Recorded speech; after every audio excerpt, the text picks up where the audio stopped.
For weather, you're tracking rain, and you're going to take this down to a T-minus 15-minute mark while you evaluate for LES arming. We are go to step into Section 5 for LES arming preparation.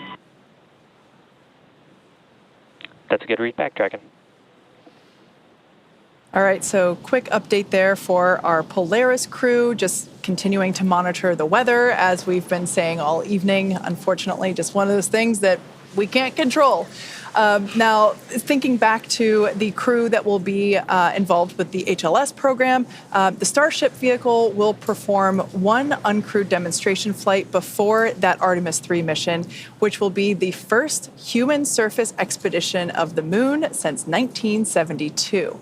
With the ability to deliver cargo and people to the lunar surface, we'll be ready to help humanity build a sustainable presence on the moon and learn how to live off-world before the next step to Mars. SpaceX Dragon in Section 5.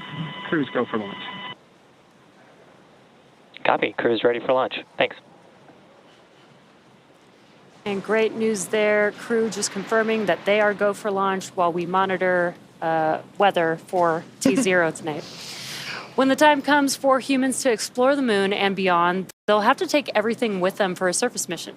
Building bases or even cities will require huge amounts of cargo and eventually crew, and that's where Starship comes in. This year is shaping up to be a busy one for Starship. As we mentioned, we recently completed the flight test 4 for Starship. That was on June 6th from Starbase, as you can see there on your screen. Super Heavy booster lifting off successfully there and completed a full duration ascent burn. Starship executed another successful hot stage separation, powering down all but 3 of Super Heavy's Raptor engines and successfully igniting the 6 second stage Raptor engines before separating the vehicles. Following separation, the Super Heavy booster successfully completed its flip maneuver and boost back burn to send it towards the splashdown zone. The booster's flight ended with a landing burn, so exciting, and soft splashdown in the Gulf of Mexico 7 minutes and 24 seconds into the flight.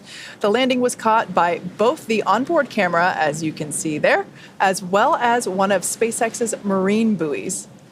Meanwhile, Starship's 6 second stage Raptor engines successfully powered the vehicle to space and placed it on the planned trajectory for coast. Starship made a control entry, successfully making it through the phases of peak heating and maximum aerodynamic pressure, demonstrating the ability to control the vehicle using its flaps while descending through the atmosphere at hypersonic speeds. Speaking of the flaps, those incredible flaps, Starship provided live video of those flaps during that re-entry phase via SpaceX's Starlink satellites. And it provided, as you saw, the most spectacular views as we all cheered on the little flap that could as it clung on for dear, dear life. Now, those Starlink-enabled views really just keep on giving. Flight 4 ended with the Starship igniting its 3 center Raptor engines and executing the first flip maneuver and landing burn since our high-altitude test campaign, followed by a soft splashdown of the ship in the Indian Ocean about an hour and 6 minutes after launch. Now, the 4th flight of Starship made major strides to bring us closer to a rapidly reusable future. Its accomplishments will provide data to drive improvements as we continue to rapidly develop Starship into a fully reusable transportation system. Now, coming up on Flight 5, which is the next flight, we're getting ready to attempt the first ever tower catch of a booster, which you can see that tower there on your screen. Returning the booster after a launch is a core capability to Starship becoming rapidly and reliably reusable. Yeah, that's going to be pretty exciting. And as of August 21st, both towers were fully stacked, which is pretty exciting to see. So stay tuned for exciting updates as we get closer to this next launch. And as always, excitement is guaranteed. Now, for those that recently joined us, as you can see on the clock, we're about T-minus 53 and a half minutes away from liftoff. We did hear from the crew operations and resource engineer that we are awaiting a final weather update at T-minus 50. That's 50 minutes, so in just 3 minutes from now. Weather has been a watch item all evening, in fact, for like the last 2 weeks. And we are hoping that some unfortunate weather close to the pad will dissipate in time. There is a couple of rules that we're watching, trying to hope that that weather clears out from the 10 nanometer range. So we are standing by for that final update from the launch weather officer. But as you can see on your screen, Polaris Dawn crew is pretty comfy in their suits and in their seats. Yeah, they are patiently waiting. They did give the go that they are ready for launch if we do proceed to T0. And again, we do have a couple opportunities for T0 if weather does not look good for the initial T0 that we're planning for right now. Yeah, that's right. But we are standing by, like we said before, just a couple minutes for that final update. Basically a go, no-go update from our weather officer. It's a little deceiving because this view here, these inky black skies, you can't really tell what the weather is or isn't around the pad. Of course, pad 39A here on your camera. And if I were Jared in the capsule, right, hearing that, you're in the capsule, you've done a successful suit leak check, you've done a successful side hatch leak check and closure, and he has flown in this capsule once before. This is Dragon Resilience. This is, of course, the capsule that took the Inspiration 4 mission on its, couple-day mission around planet Earth. And, if I were Jared, I would be really impatient at this point and just like... Yeah, we're listening in right now. The launch team is talking to the launch weather officer. They're trying to look in the crystal ball and figure out, do we think things may clear up in 51 minutes enough, keep the clouds, everything away more than 10 nautical miles from the pad? Or should we go to the second T0, which is at 9 hours, 23 minutes universal time, just under a 100-minute delay if we have to wait? They're asking the LWO questions. We have the propellant load and launch go-no-go poll coming up at 50 minutes, or at 45 minutes.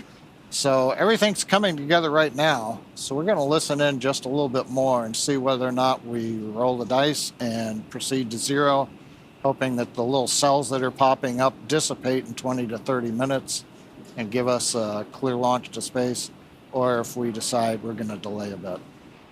Yeah, we knew going into the countdown today that the probability of violation of the launch weather rules was 60%, i.e. only 40% favorable.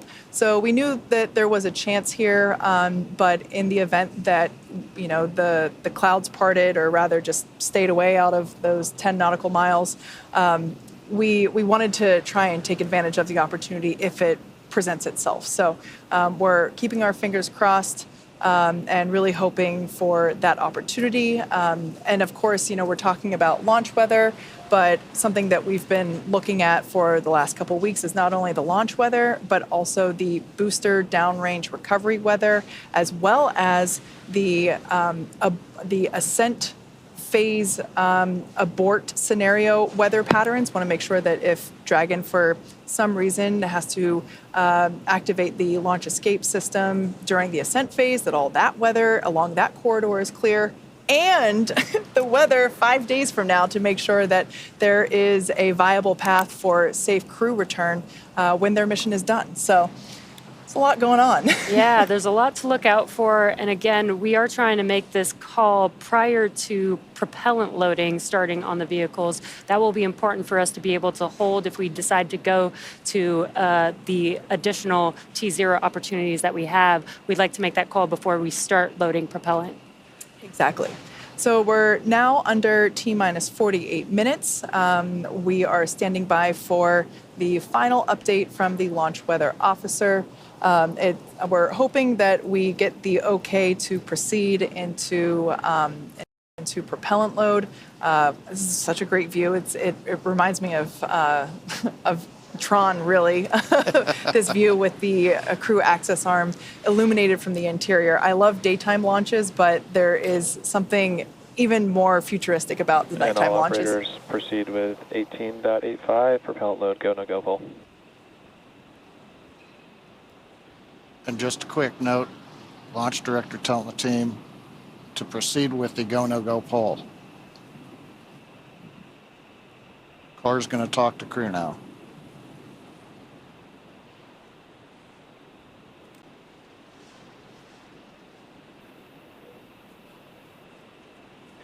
Dragon SpaceX for weather update. Go SpaceX. Dragon, we're still watching weather.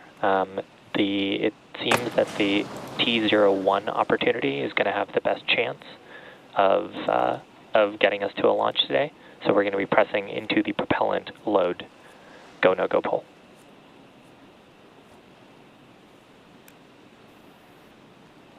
And copy that, SpaceX. And just for good readback, we are presently no-go for weather, but we are stepping into the prop load pole.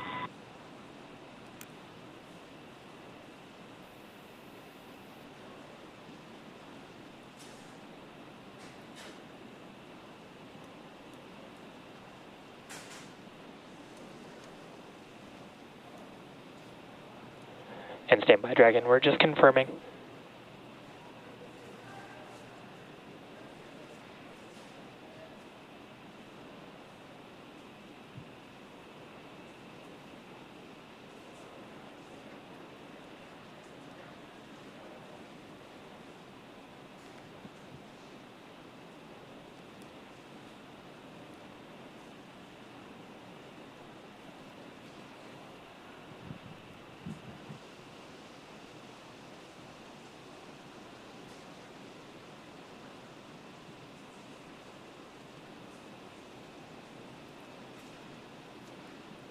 Yeah, we're coming up on T-minus 46 minutes.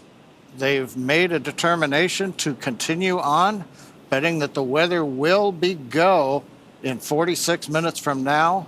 We heard Core bring it up with the crew briefly. We're waiting now for the directions from the launch director to the launch team for the readiness for propellant load and launch pole. Currently, they are continuing to talk with the launch weather officer, but it looks like if you look at the upcoming T0 or the next one in about 100 minutes, it's about an equal opportunity. So we're going to move into propellant load, it appears. Now, right now, the launch director should be polling And electronically. Dragon, SpaceX for awareness, we got one more radar scan. We're evaluating this radar scan. 7 We'll members. get back here. Copy that, SpaceX. We're standing by.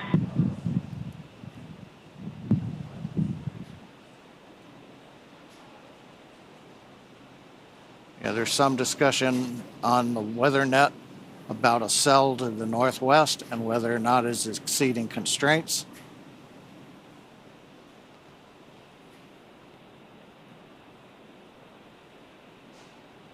Electronic poll has been completed if we do continue with the countdown. Dragon SpaceX, we're getting meteorological input that we should waive this attempt given the last radar scan. So we're going to pause the clock here and move to our second T0.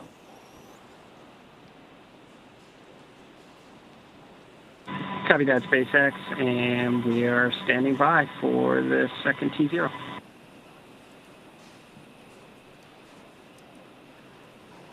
Okay, we're T-minus 44 minutes and 30 seconds, and we have paused the clock for the moment.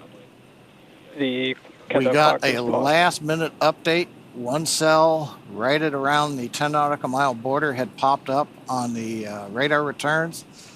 We have to get all the weather clear within 10 nautical miles of the launch pad in order to be able to launch Falcon 9 with the crew on the Dragon. And launch control. The weather LD was on countdown iffy. one, If it would please clear set the in T time clock for to the original T0. 092349 UTC.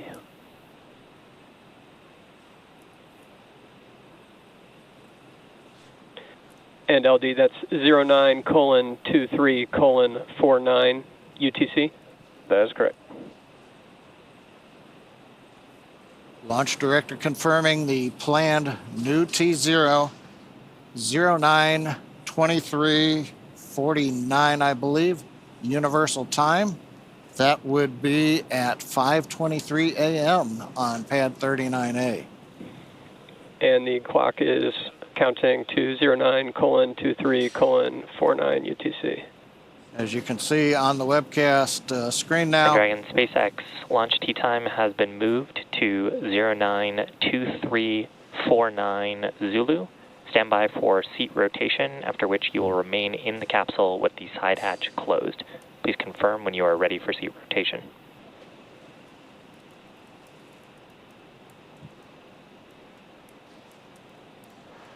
Copy that, SpaceX, new T0092349, and we'll get back to you on that seat rotation.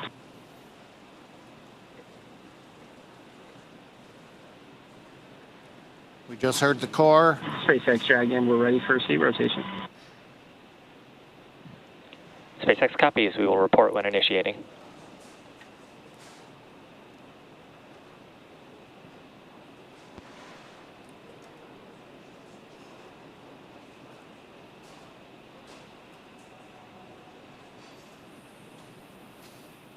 Okay, it sounds like we are now in the middle of seat rotation. With the delay you see on the screen, we're T-minus 2 hours, 27 minutes. There's a view inside the capsule.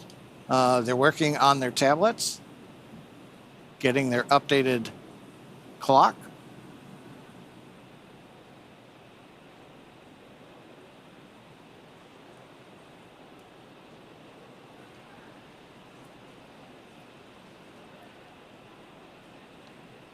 Okay. Updating for those who are watching right now, we got down Dragon, to SpaceX just is initiating seat rotation. a lot going on here. Seat rotation being initiated. We ought to see that on our screen coming up. And seat movement begins. That'll make it a little easier on the crew as we wait for the launch window opportunity number 2 to arrive. They'll be back into a more regular seated posture, and then we'll get back through seat rotation a little bit later on. But right now, inside 2.5 hours now to the planned T0. As we mentioned as we started the webcast, we had 3 opportunities. We've had to Dragon wait. seats are in the upright position. Copy that, SpaceX, we show the same. We had to wave off the first opportunity just as we got inside T-minus 45 minutes. The weather forecast was iffy at best, and we have elected to go for the second of the 3 T0 opportunities. Next launch opportunity at 9:23:49 Universal Time. We'll have a third opportunity if need be at 11 hours 50 minutes Universal Time. We don't know what the weather forecast is. It's fairly dynamic as a tropical boundary layer has come ashore in Florida.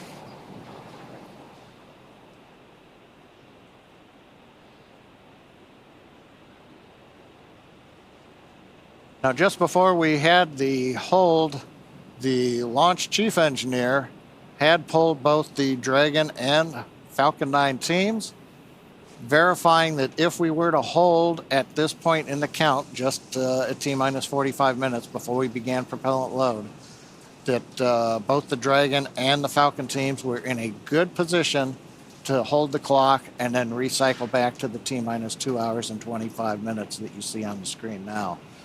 So we had not taken any irreversible steps. In fact, as you just saw, the crew rotation back to a vertical position, give them a little more comfort.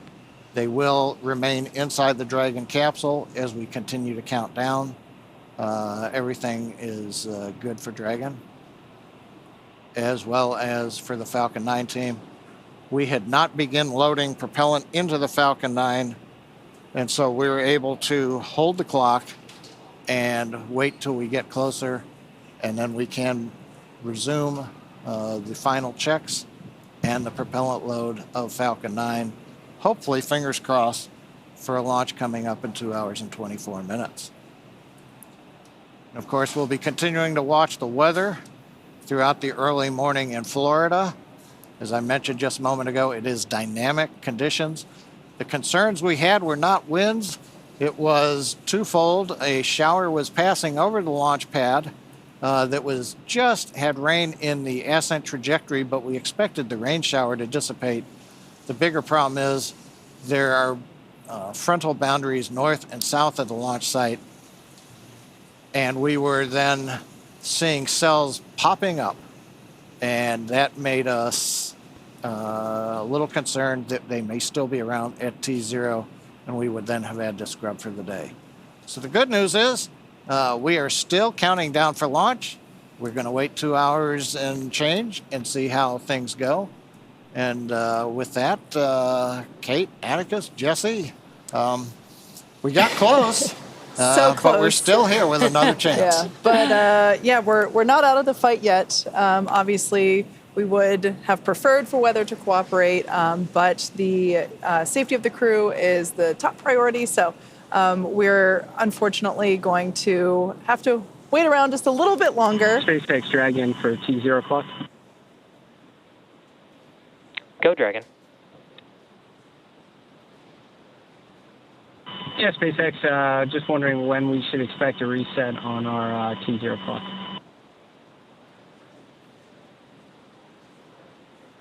That's in work, Dragon. I'll let you know when we have that updated.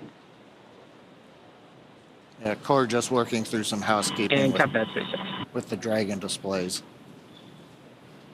Yeah, so we're obviously sad we don't get to go to space in 50 minutes like we were hoping, but I'm sure there's nobody more disappointed than the crew on board.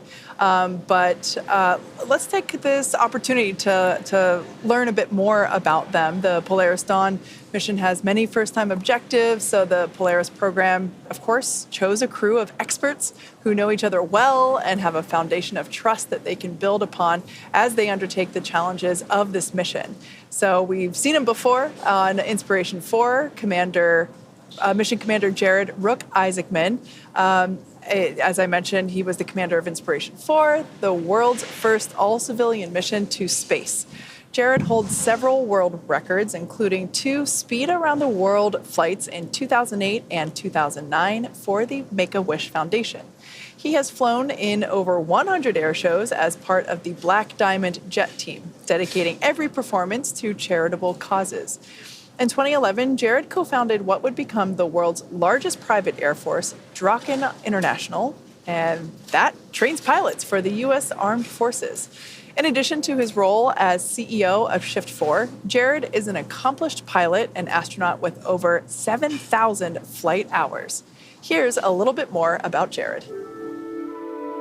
I think like a lot of kids dreamed of becoming an astronaut since kindergarten.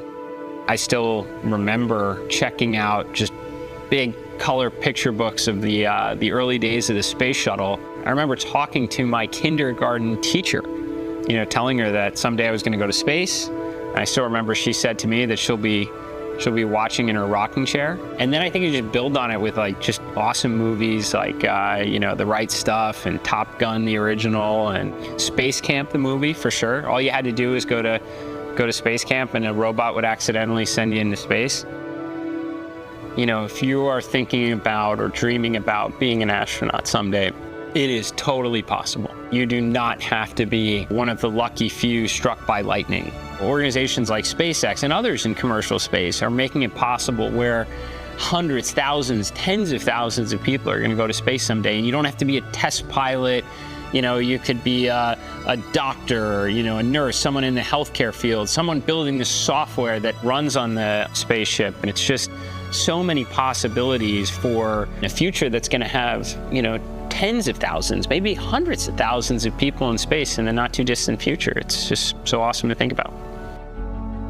With Inspiration 4, I always said it's hard to look at any one piece of the mission and have some extra excitement or enthusiasm because it all matters. It has to go right, every phase of it. Everything we do for months or years leading up to the mission itself and coming home, it all matters. And I'd say that's no different with this one. If anything, it's even more so because there's so much we're trying to accomplish. But I'm very eager and excited to see that moment when we arrive on orbit and kind of the reaction on the face of my other crewmates who will be going to space for the first time. It's like a really special moment where a lot of emotion comes together when you've arrived on orbit. And they've worked really hard and very deserving for this opportunity, and I'm eager to see it, kind of firsthand. My name is Jared Isaacman, and I'm the commander of Polaris Dawn.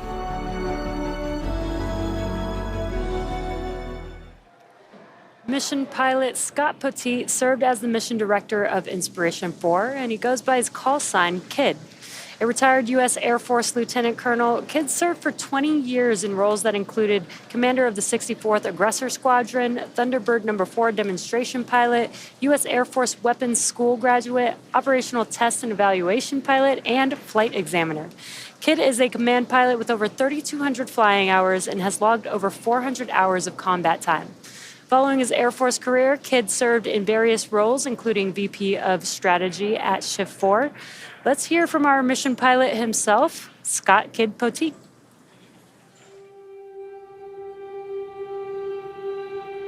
So my love for aviation and space, it started in the 80s. That's when I grew up. The movies The Right Stuff and the original Top Gun had come out. I was certainly inspired by those movies. But honestly, I struggled as a kid. I was a C and D student. The only reason why I got into college was I was recruited to run. I even struggled in college. I ended up with a degree in outdoor education. But I had an opportunity to go in the back of a KC-135 to watch some refueling F-16s in the air. I was totally inspired, puked the entire time, but I wanted to be a fighter pilot. I served in the Air Force for 20 years flying F-16s. When I retired in 2016, I thought that was the end. Space was never something that I thought I could achieve based on my academic background. Traditionally in the 80s with the shuttle program, it was astrophysicists, engineers, test pilots, those with advanced degrees. There are moments where you were like, oh my gosh, this is real, this is happening. And it brings me back to my Air Force and fighter pilot experience in combat. Compartmentalizing what's going on, being very acute to every little detail.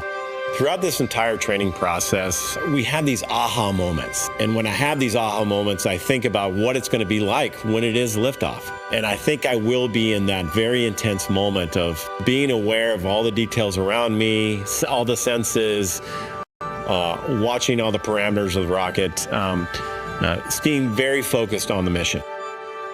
I'm not nervous. I'm intensely excited for this moment. I'm a fighter pilot, so I enjoy the thrills of thrust and the acceleration that we're going to experience going from 0 miles an hour up to 17,500 miles an hour in a very short few minutes. Anything is possible. I never dreamed I'd be in the seat. There are plenty smarter, more intelligent individuals that should be in the seat, but I've been blessed to have this opportunity. I'm going to take advantage of it. My name is Scott Kid Poteet. I'm the mission pilot for Polaris Dawn.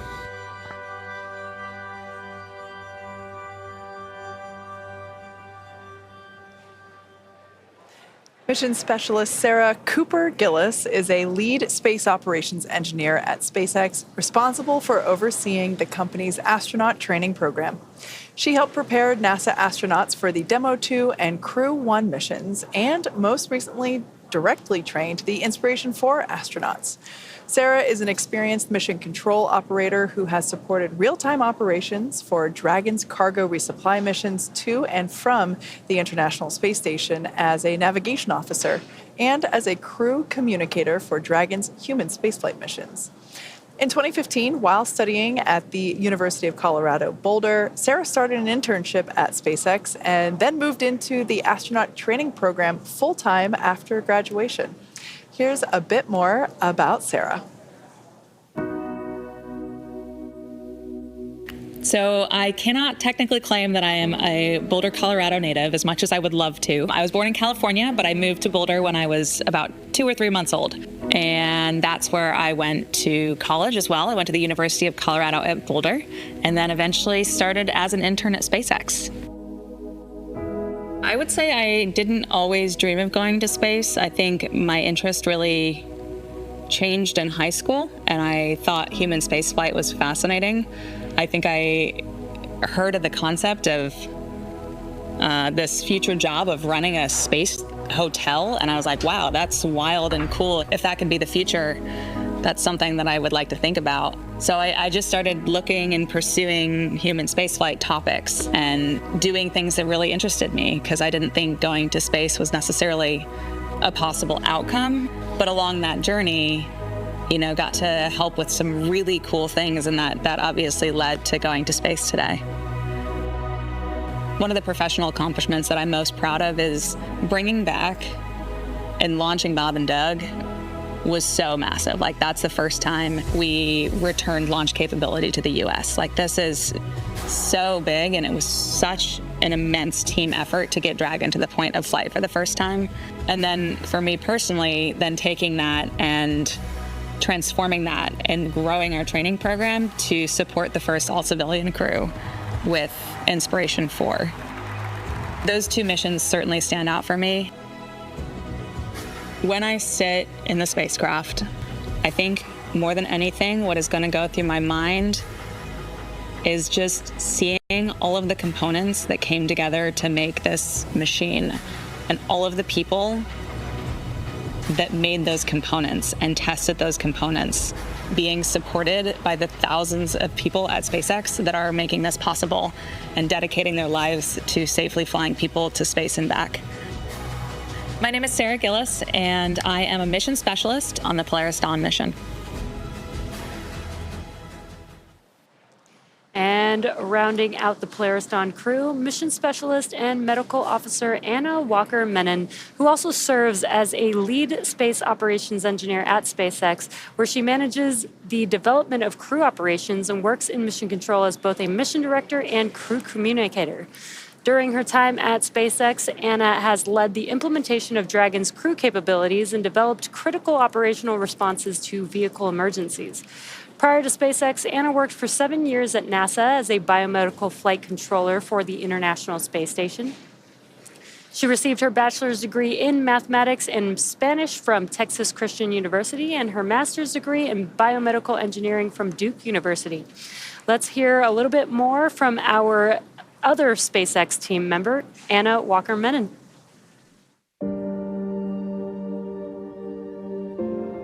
I did always dream of going to space. I think I was captivated by the beauty of our universe and the perspective and learning you can gain from that vantage point. So while I recognized it was a distant likelihood to ever end up getting to be there, I have always dreamed of getting to be there. I fell in love with space on a field trip in the 4th grade. I got to experience a day in the life of an astronaut as well as a flight controller in mission control, and I knew from that moment that this was an industry I wanted to be a part of. I studied math and engineering in college and graduate school, but the whole time just kept avidly pursuing the space industry. I was so thrilled when I got a job out of graduate school at NASA, and after about 7 years there, transitioned over to SpaceX, and I have been here ever since.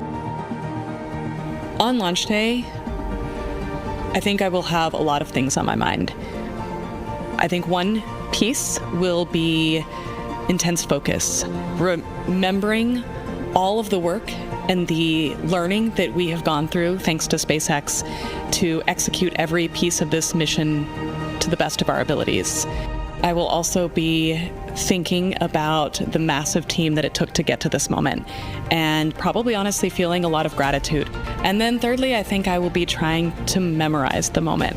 I think it's going to fly by, and I think I will try really hard to memorize the sounds, the feelings, the thoughts, the experiences in the rooms around me, so that I can freeze it in my mind and someday look back and recall what it felt like to be there. My name is Anna Menon, and I am one of the mission specialists as well as a medical officer on the Polaris Dawn mission. Well, Anna certainly got her wish in terms of having an opportunity to freeze the moment as we had to push off of our initial T0 due to weather conditions. But in those packages, you got some glimpses into the training that the Polaris Dawn crew had to undergo. They not only went through the same SpaceX training as our NASA astronauts, but they also had to train to perform an EVA, or an extravehicular activity, or spacewalk, as it's better known as. For basic SpaceX training, they were trained on everything from orbital mechanics to how to live in microgravity. They also ran through numerous simulations of what the full mission will look like while seated inside our Dragon training spacecraft. Yeah, and in addition to ensuring they are familiar with SpaceX's Falcon 9 rocket and Dragon spacecraft, the crew went through an extensive training regimen to build their physical endurance and mental toughness, ensuring they are well-rounded and prepared for spaceflight, and especially for the first ever commercial spacewalk. From scuba diving to skydiving, we had an opportunity to talk to the crew about some of the rigorous training that they went through, and here's what they had to say. The bulk of the training has been rightfully focused on the EVA, or the spacewalks. In a development program, you don't know what you need to train to.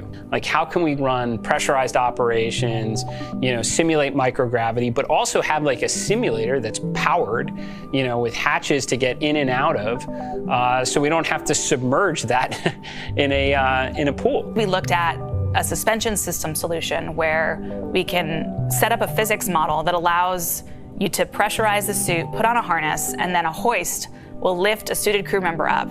And you can basically use one finger and you press down and your whole body will move up, just like in space. It allowed us to really put into practice the different piece-by-piece steps that are necessary to complete this operation safely. One aspect of our training has been scuba diving. The buoyancy allows us to kind of experience a different environment. The lack of communication is a challenge associated with scuba diving. You rely on alternate forms of communication. You'll use different hand signals to communicate, like I'm okay, you're okay.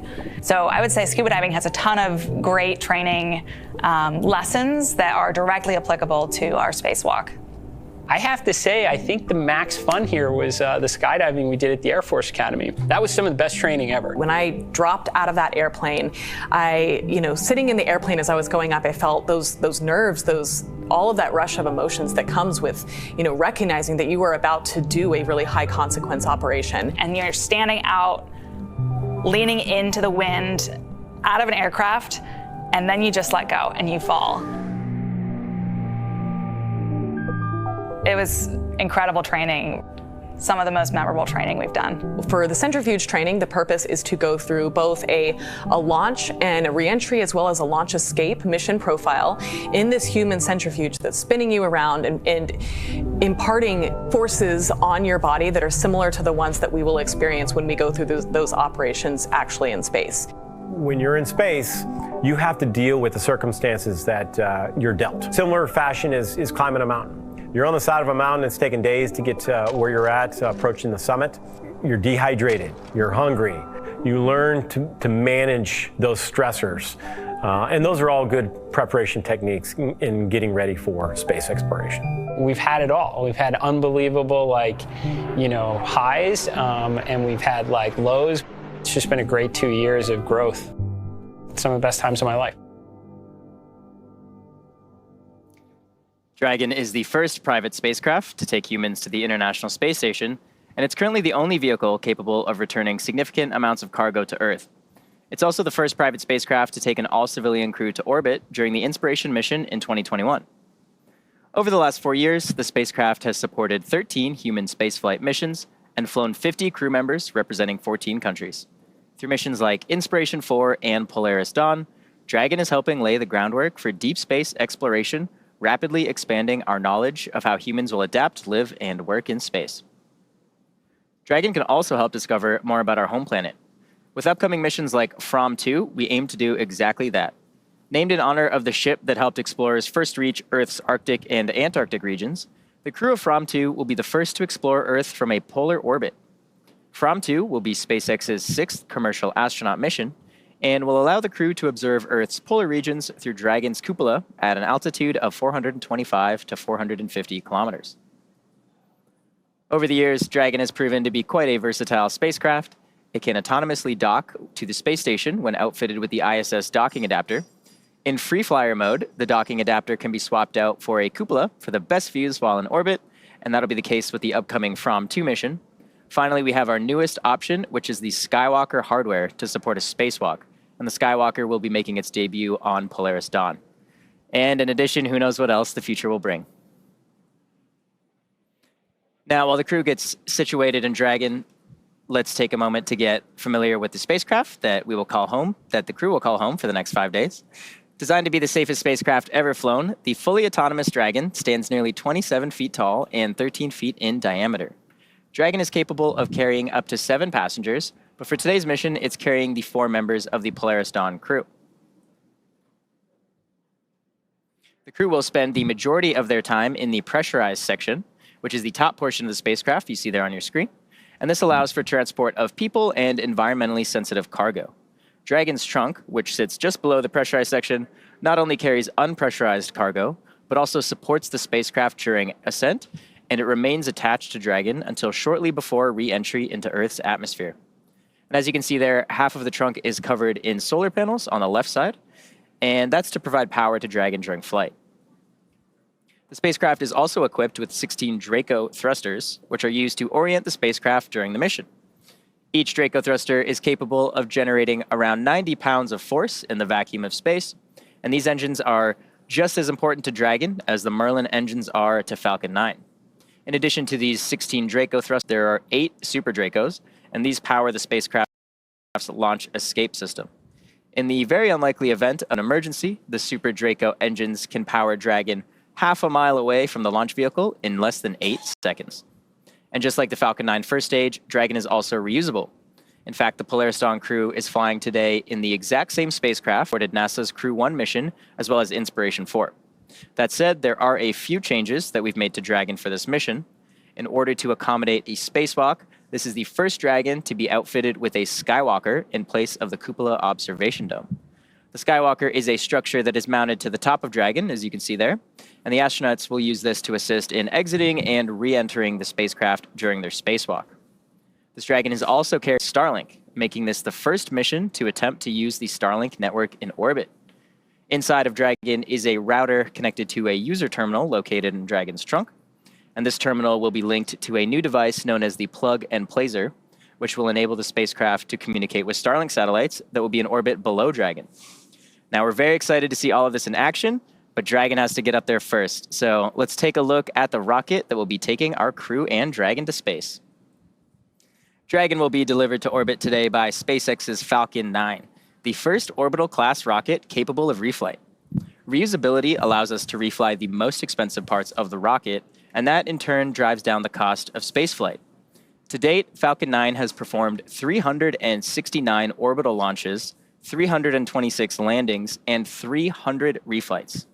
Standing about 65.5 meters tall, or about 215 feet, Falcon 9 is a 2-stage rocket that provides 1.7 million pounds of thrust on its first stage, thanks to those 9 Merlin M1D engines.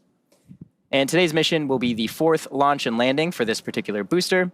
It previously supported NASA's Crew 8 mission to the International Space Station in March earlier this year. It's also supported 2 SpaceX Starlink missions. Now, after stage separation, when the first stage has done the bulk of its job for the day, it will initiate 2 burns as it makes its way back down towards the surface of Earth.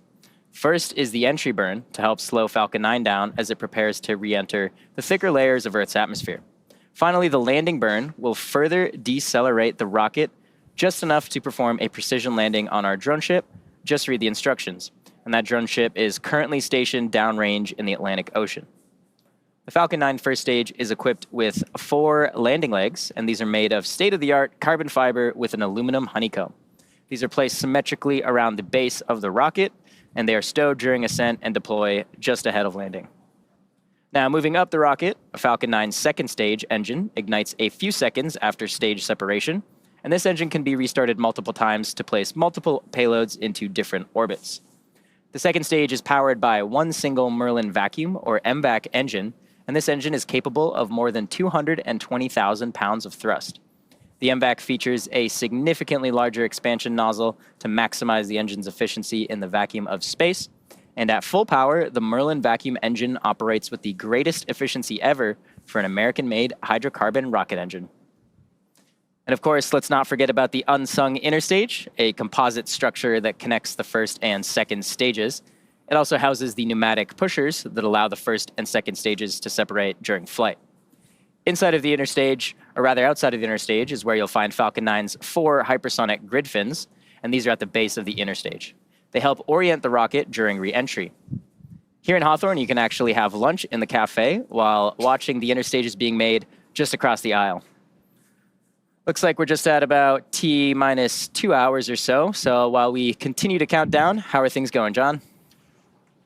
Well, Atticus, things are about where we left it before. Inside T-minus 2 hours, you can see with the live shot there of the pad deck, looking at the 2 elevators we used a few hours ago to bring the crew up and the view up on top of the fixed service structure. We do have that light rain shower that we're talking about. Actually, right now, we would be at about T-minus 3 minutes, and the weather would be red. So the good news is when we made the decision to pause the countdown and go to the second T0, we avoided what would have been a scrub right now. Because as you may recall, once we begin loading propellant onto the Falcon 9 at T-minus 35 minutes, you're committed then. You've got to get down to 0 and launch, or you're scrubbed for the day. Now, we did not start propellant loading at T-minus 35 minutes. A little bit of a status refresh.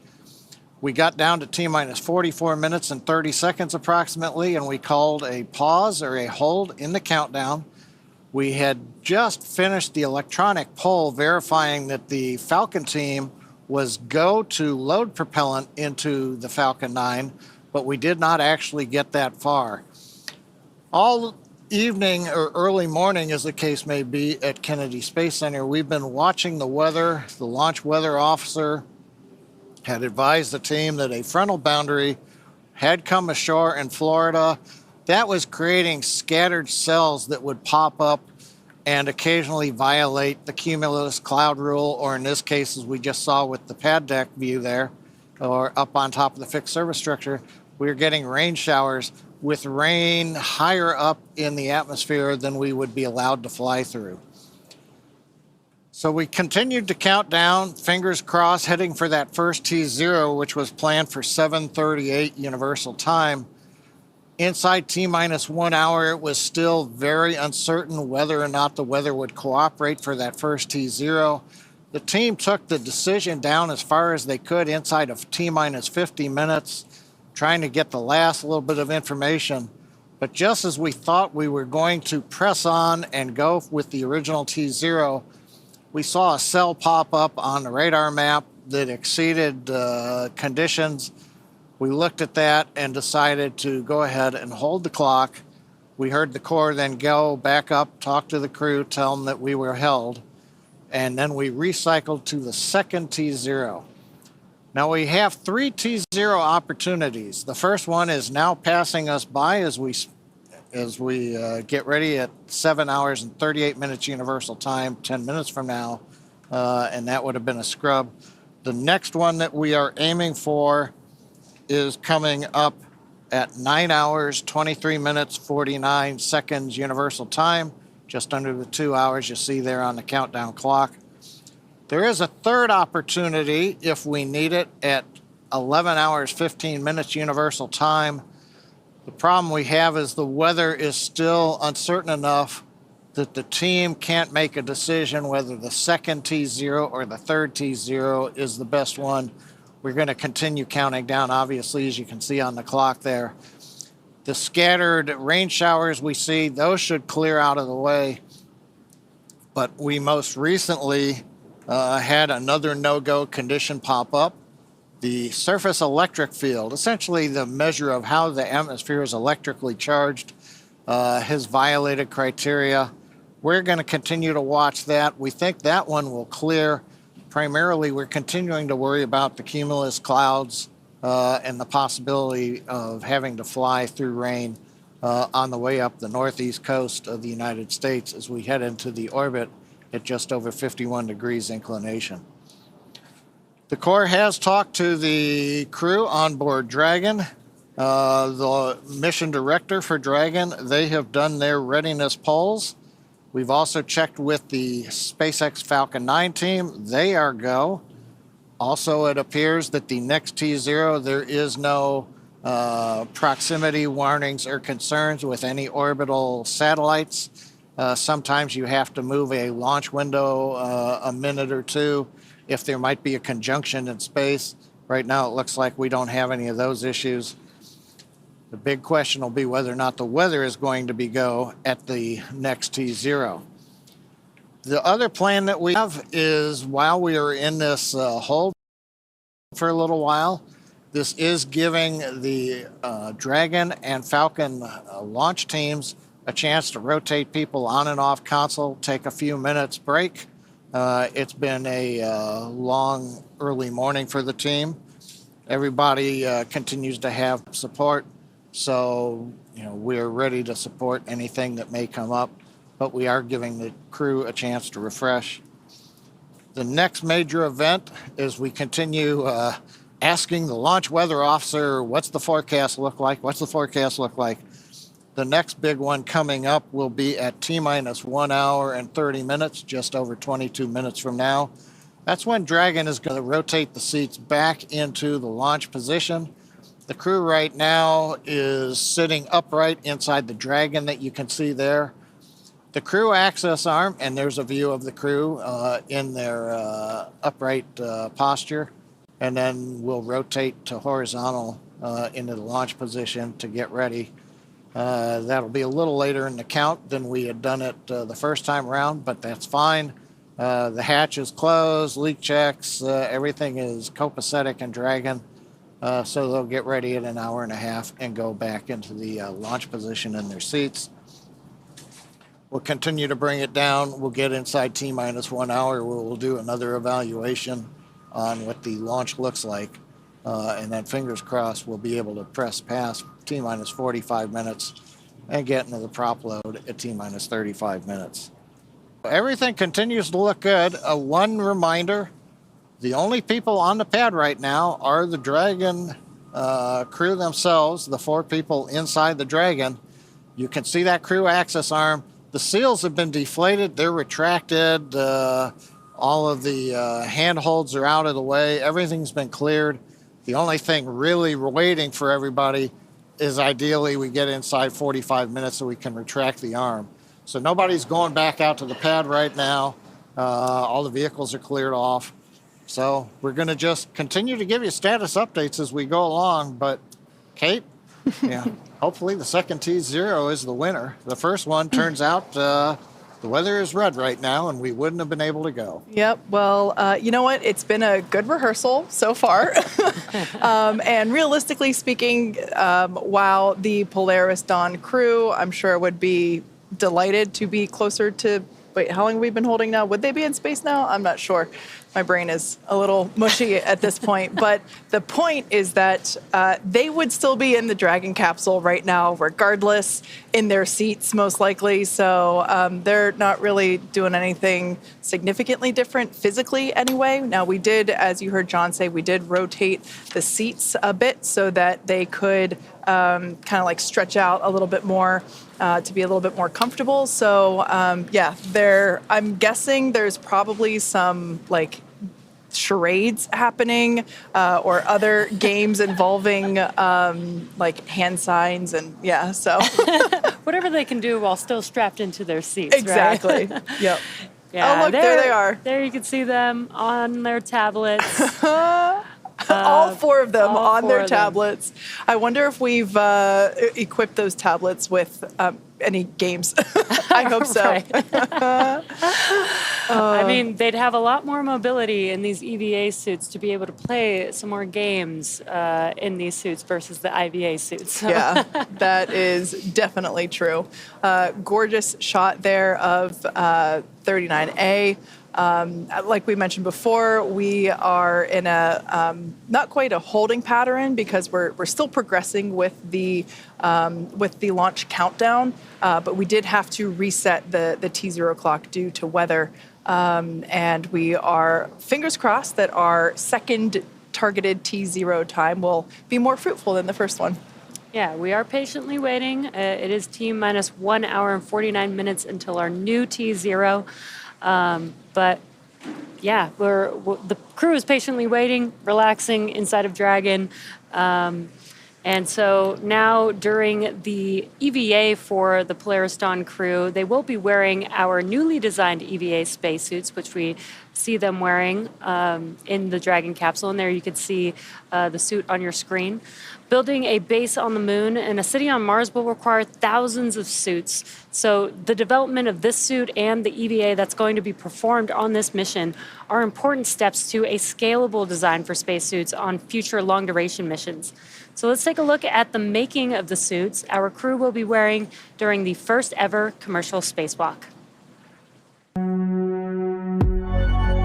An EVA suit is an extravehicular activity suit, which is a spacesuit that can go outside of the spacecraft to do a spacewalk. We started with the IVA suit that we have, the intravehicular activity suit, as a kind of starting point and looked at it and said, what would we have to change about this to be able to support a spacewalk? So the first is mobility.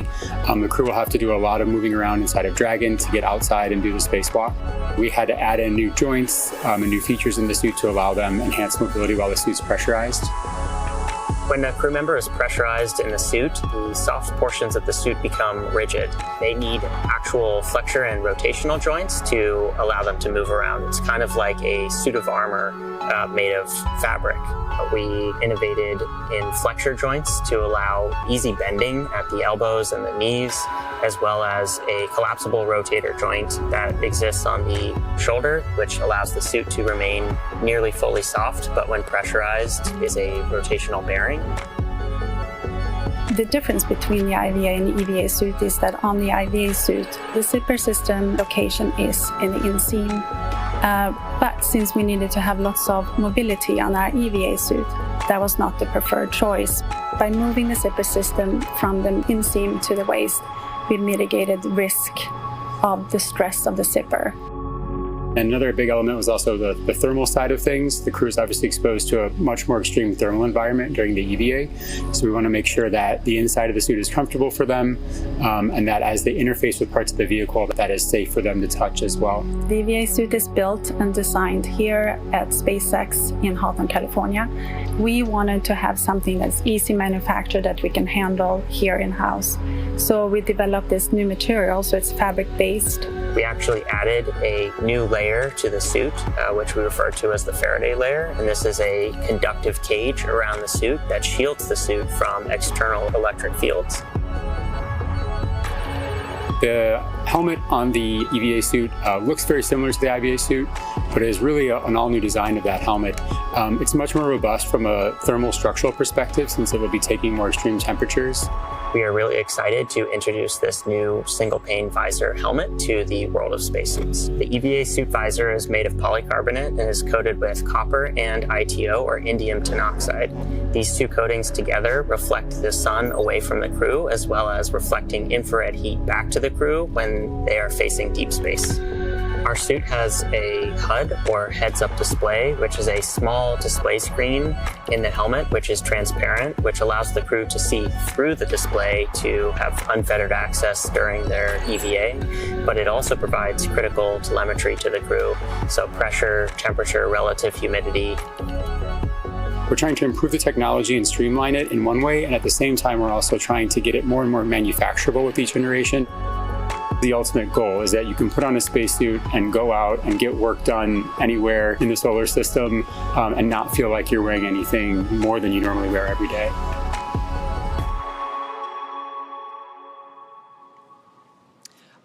Love seeing how we have designed those suits from really the ground up. They look similar to the IVA suits, but there's so many enhancements and changes in order to make them suitable for an EVA, and we are definitely looking forward to seeing them in action in just a few days. But until then, let's take a look at how the actual EVA itself came together.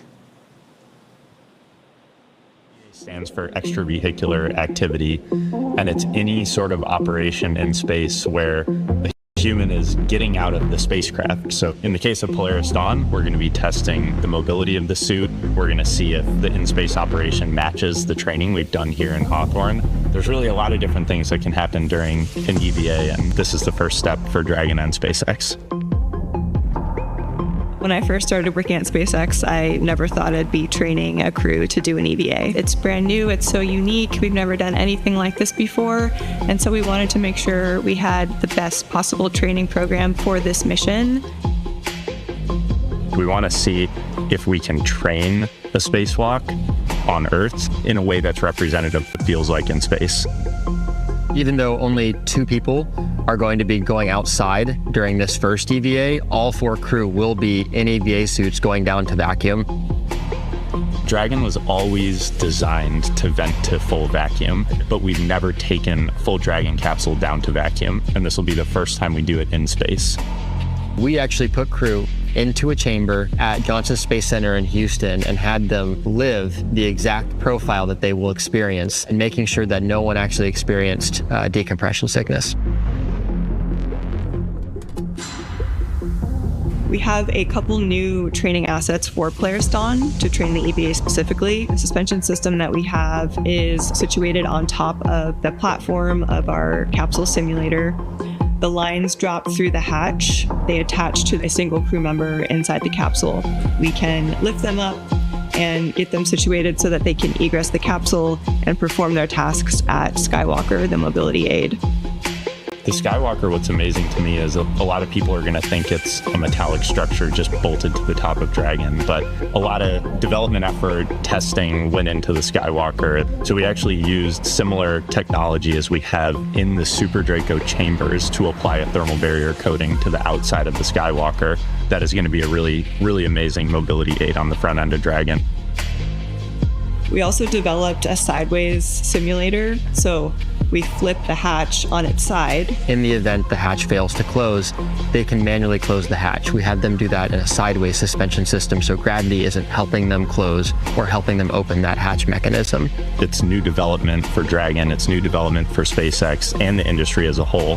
So this is a great example of where Polaris Dawn is forcing the team to innovate in a way that adds safety and reliability to every Dragon mission going forward. That's this huge challenge for us to go solve, but that's also an opportunity for us to solve the problems that we have to go figure out anyway for our larger goals, like putting people on Mars. The Polaris Dawn objectives are the first step towards that ultimate flight with humans inside of Starship, which is right along the SpaceX development path that we have towards getting to the Moon and Mars.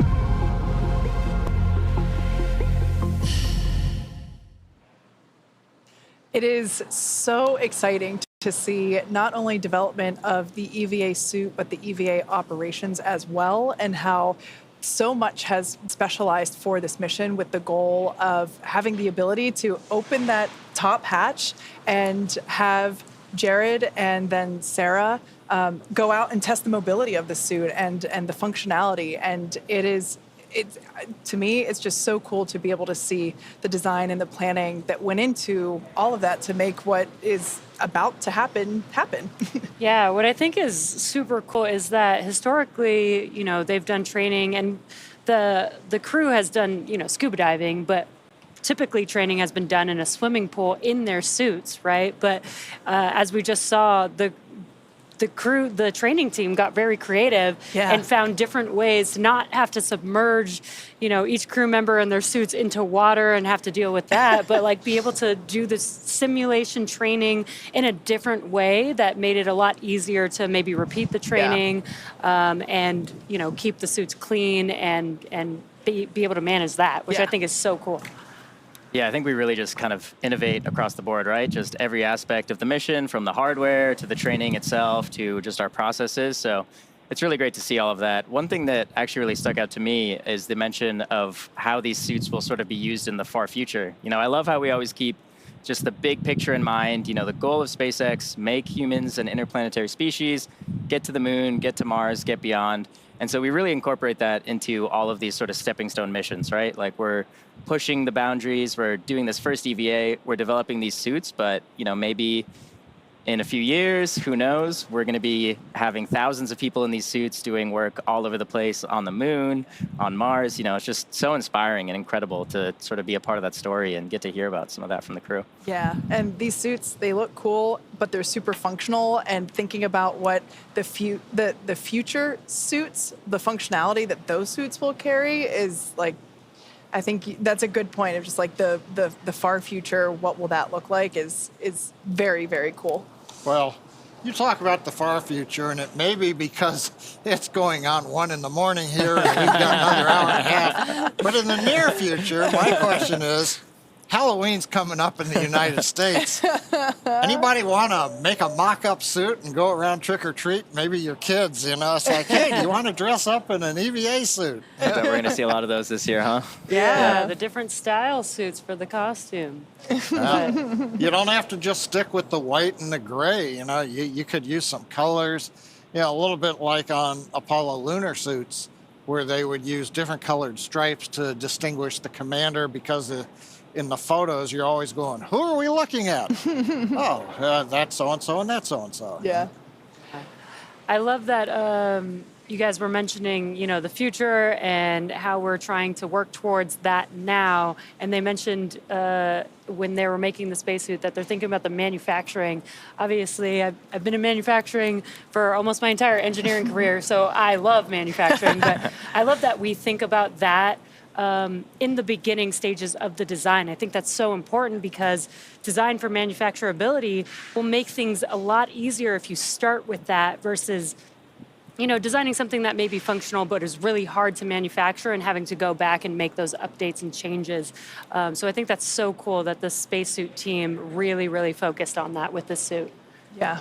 It's been so incredible to see the progression from the IVA suit to the early versions of the EVA suit to the suit that we see there on your screen. My personal favorite element is not shield, the visor. There we go. That's the word. And the views that we will see of Jared and Sarah as they emerge from the top hatch. It's going to be incredible, and just the fact that just the visor itself, not only does it look cool, but it insulates them on the inside and the outside, depending, if they're looking toward the sun or away from it. It helps to keep them cool or warm, respectively.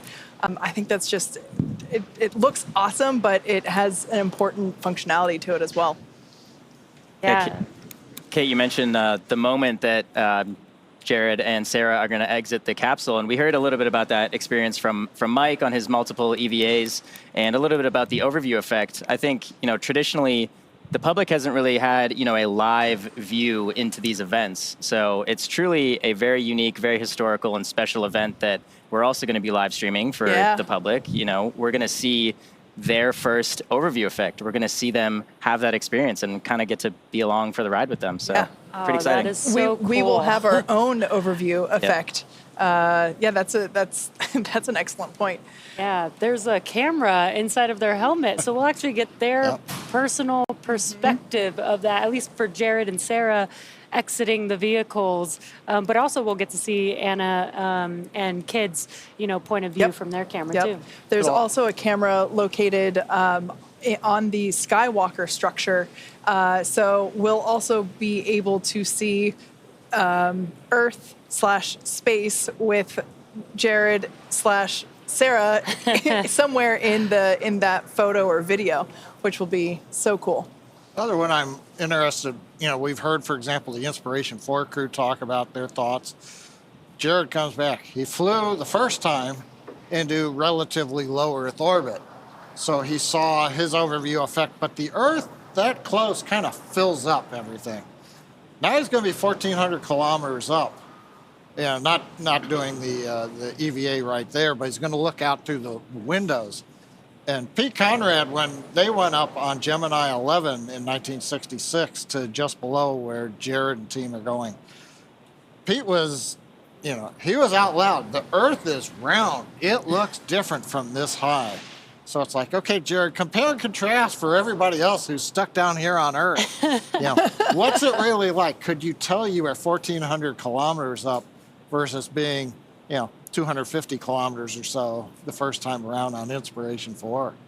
Yeah, and even just the different viewpoint of having the cupola versus not, and, being able to stretch your arms out and not hit the domed structure would certainly be an experience. Although it's one of those things where it's like when you get on the roller coaster, you're told keep your hands inside the ride at all times. We know they have certain motions they're going to be doing to test out the mobility of the suit, but I hope they'll have an opportunity to just chill for a minute in the time that they are up there, because they're going to be seeing some incredible views. Yeah, that's going to be super exciting.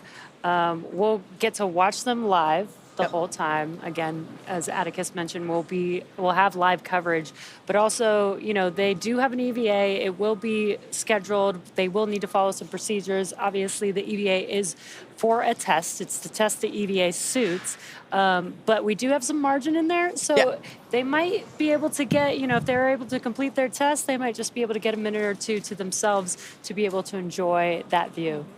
Now, we are excited to watch that with them live whenever the EVA is actually happening. But for those of us who haven't experienced the overview effect personally, firsthand with our own eyes, here's a little bit more info on that phenomenon.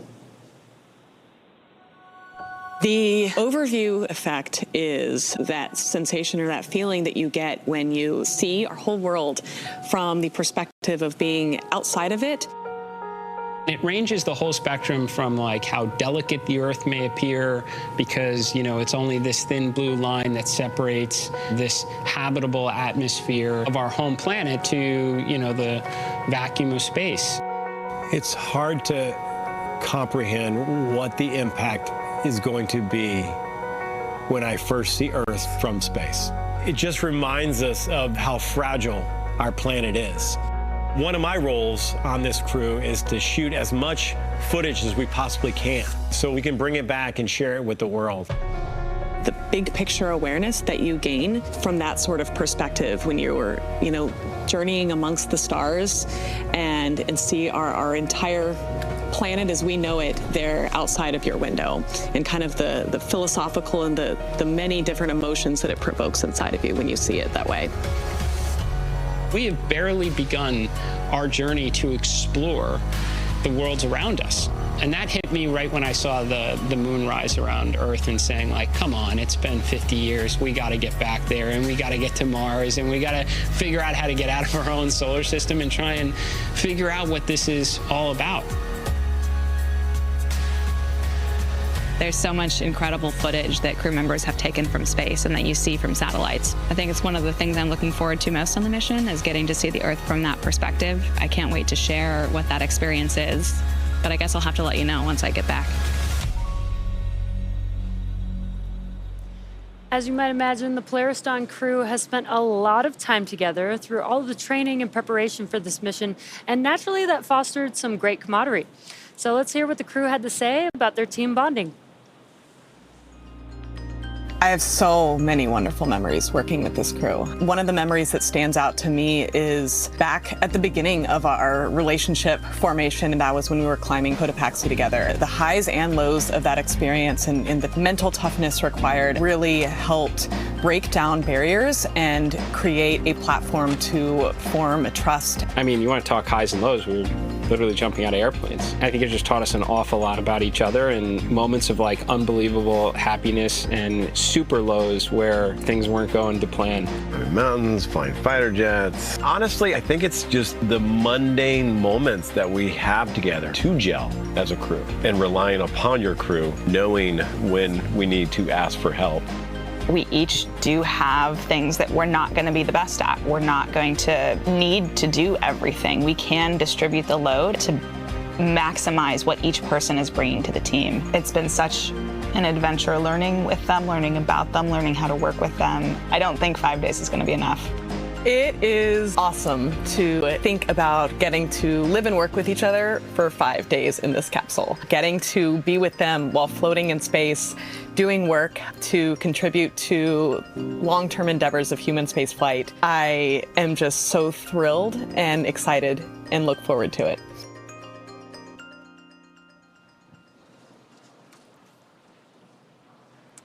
Now, there are science and supplies going up on the Polaris Dawn mission, but also the crew is taking along some personal items for their 5-day trip around the planet. We caught up with the crew during training to get a little more insight on what each of them are planning to take to space.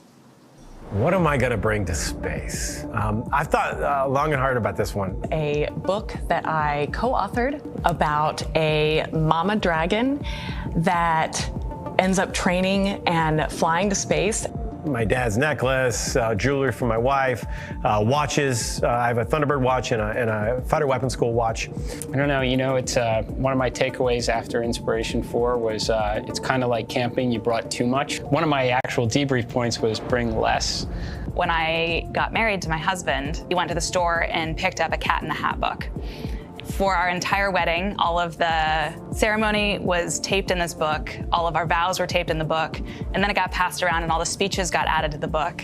And so it's just a very fun collection of very special memories captured in a very endearing Cat in the Hat book. I'm gonna bring this big hunk of metal that will go higher than anyone has ever flown in Earth orbit. I'd love to be able to have some sort of a memorabilia for everyone who contributes to this, of which it's pretty hard because there's 10,000 plus SpaceXers. I guess I wish I could bring something for everyone who's made a difference in this program. I will, in particular, get to read this story from space to my kids here on Earth, as well as some of the brave kids of St. Jude Children's Research Hospital. And I think that connection moment while I'm up there floating in space is something I'm just really excited to have the opportunity to have. So as you can see here on your screen, the Polaris Dawn crew, the seats have rotated back into the launch position. So that is a good sign. Everyone remains comfortable, buckled into their seats. We're now just under an hour and a half until the next launch opportunity. And we are keeping our fingers crossed that the weather cooperates better this time than it did last time. So we saw a little bit there about what these 4 individuals are taking with them into space. I think Jared's advice was kind of interesting. Take less. I kind of agree with that. I personally would probably just take my wedding ring, some flower seeds to plant, and my favorite book. Speaking of which, we already mentioned it earlier, but it's just such a beautiful book.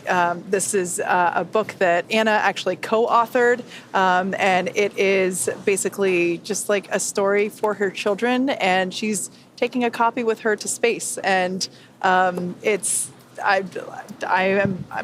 going to order one for myself and very kindly ask her to sign it when she gets back. Yeah, that's pretty cool that Anna gets to bring something that she wrote and created onto the vehicle with her. But Atticus, what would you take? I don't know, maybe just some popcorn, some candy, some soft drinks, some snacks. Yeah, some snacks. It's a long trip potentially. So. Would you save any for you to eat when you came back to Earth? Or Oh, that's a good idea. Yeah. Maybe share with my friends some space candy. There you go. Some Jesse, gifts. What about you?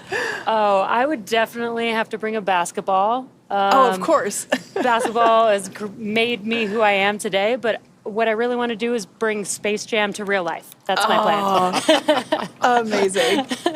John, your basketball will be your zero-G indicator. That is genius, John. Or a Nerf ball. Yeah, a Nerf basketball. There we go. Not for a mission with an EVA operation, though. Oh, yeah. John, what would you take? I'll be more of a sentimentalist. When I was in the Air Force, working Titan launch vehicles, not the ICBMs, but the above ground launch vehicles, the Air Force only had one way to distinguish, and that was to give you a rocket badge that you would pin on to your uniform shirt. And so it said, yes, you're working launch vehicles. Well, I've had that since 1980 when I started working launch vehicles, and it's actually been to space and back on a Falcon 9 first stage. So I would take that well-worn and well-traveled badge, and I'd take it with me again, and away it would go. Yep. And then come back down. So it'd have 2 flights on it, Yeah. and it would be a rocket badge. It'd be pretty cool. I also thought of another one that you could do, your binder. The infamous webcast binder, just like I always have my my notebook. I think those would be 2 staples if we were to go. Yep. My brains. Who knows, maybe we'll do a webcast from space one day, right? We'll have some of our own employees up there, maybe broadcast live. You never know, right? That could be cool. Anna and Sarah are making the way for us to go up there. So that could be a thing. Yeah. We heard earlier that kid puked the whole time during his training. That would be me, 100%. I can barely ride in the back of an Uber. Oh, man. Yeah, it's a little bit more spicy than an Uber on the way up to space. It's okay. I will hold down the fort here while you guys go. It's only 4 Gs. Only 4 Gs. Yeah. Anyway, we are continuing to count down to the next launch opportunity for the Polaris Dawn crew. For those of you that have just recently joined us, all 4 of our crew members are inside that Dragon capsule there on your screen. They are the only ones left at the launch pad. The closeout crew have departed the pad, and we unfortunately had to reset the countdown clock just past, I think it was like T minus 48 minutes. So unfortunately there was a last minute radar scan that showed basically non-conforming weather requirements, and so we had to stand down and basically reset for our next opportunity, which is coming up in just 1 hour and 22 minutes. So the crew has remained in the Dragon capsule. Folks here for mission control are cycling through, getting an opportunity to stretch their legs, get some refreshments or some food, and really get refocused as we come back into almost right where we left off. Yep, so as the clock continues to count, we're just at about T-minus 1 hour and 20 minutes. So far, everything with Falcon 9 and Dragon are being reported as healthy. But in the meantime, John, can we get a further status update? Well, thanks, Atticus. T-minus 1 hour and 22 minutes, as you're just saying. Everything is kind of in abeyance for the moment. We're waiting to get more information on weather. You can see a view of Dragon spacecraft on top of Falcon 9 at Launch Complex 39A on Kennedy Space Center. Lights are on in the crew access arm, but it doesn't mean anybody is in the arm. And you can see there on the screen the crew. We rotated their seats back into the launch position at T-minus 1 hour and 28 minutes, just about 7 minutes ago. Currently, we're slowly moving up on T-minus 1 hour where things start to pick up. Update. And here comes the weather update. QLB. All weather rules just cleared about 30 seconds ago, so we have a green range for weather rules, and we'll have our SpaceX meteorologist fill you in for the next T0. That's great to hear, and standing by. And Dragon SpaceX weather officer here. We did violate a number of launch rules for that cumulus that popped up at that initial T0, so made a good call there from the whole team, SLD 45 and all. And we are tracking a much better POV for this next T0. The LWO is tracking a 35% chance of violation, and if everything holds as it currently looks for another 20-30 minutes, we should be able to step that POV down. But overall, looking good for this next launch attempt. And copy that, weather officer. That's really great to know. 35% presently for POV, and should be stepping down in the next 20 minutes or so.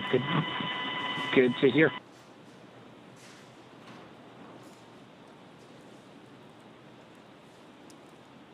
Okay, so they've told the crew that what we're just getting from the launch weather officer.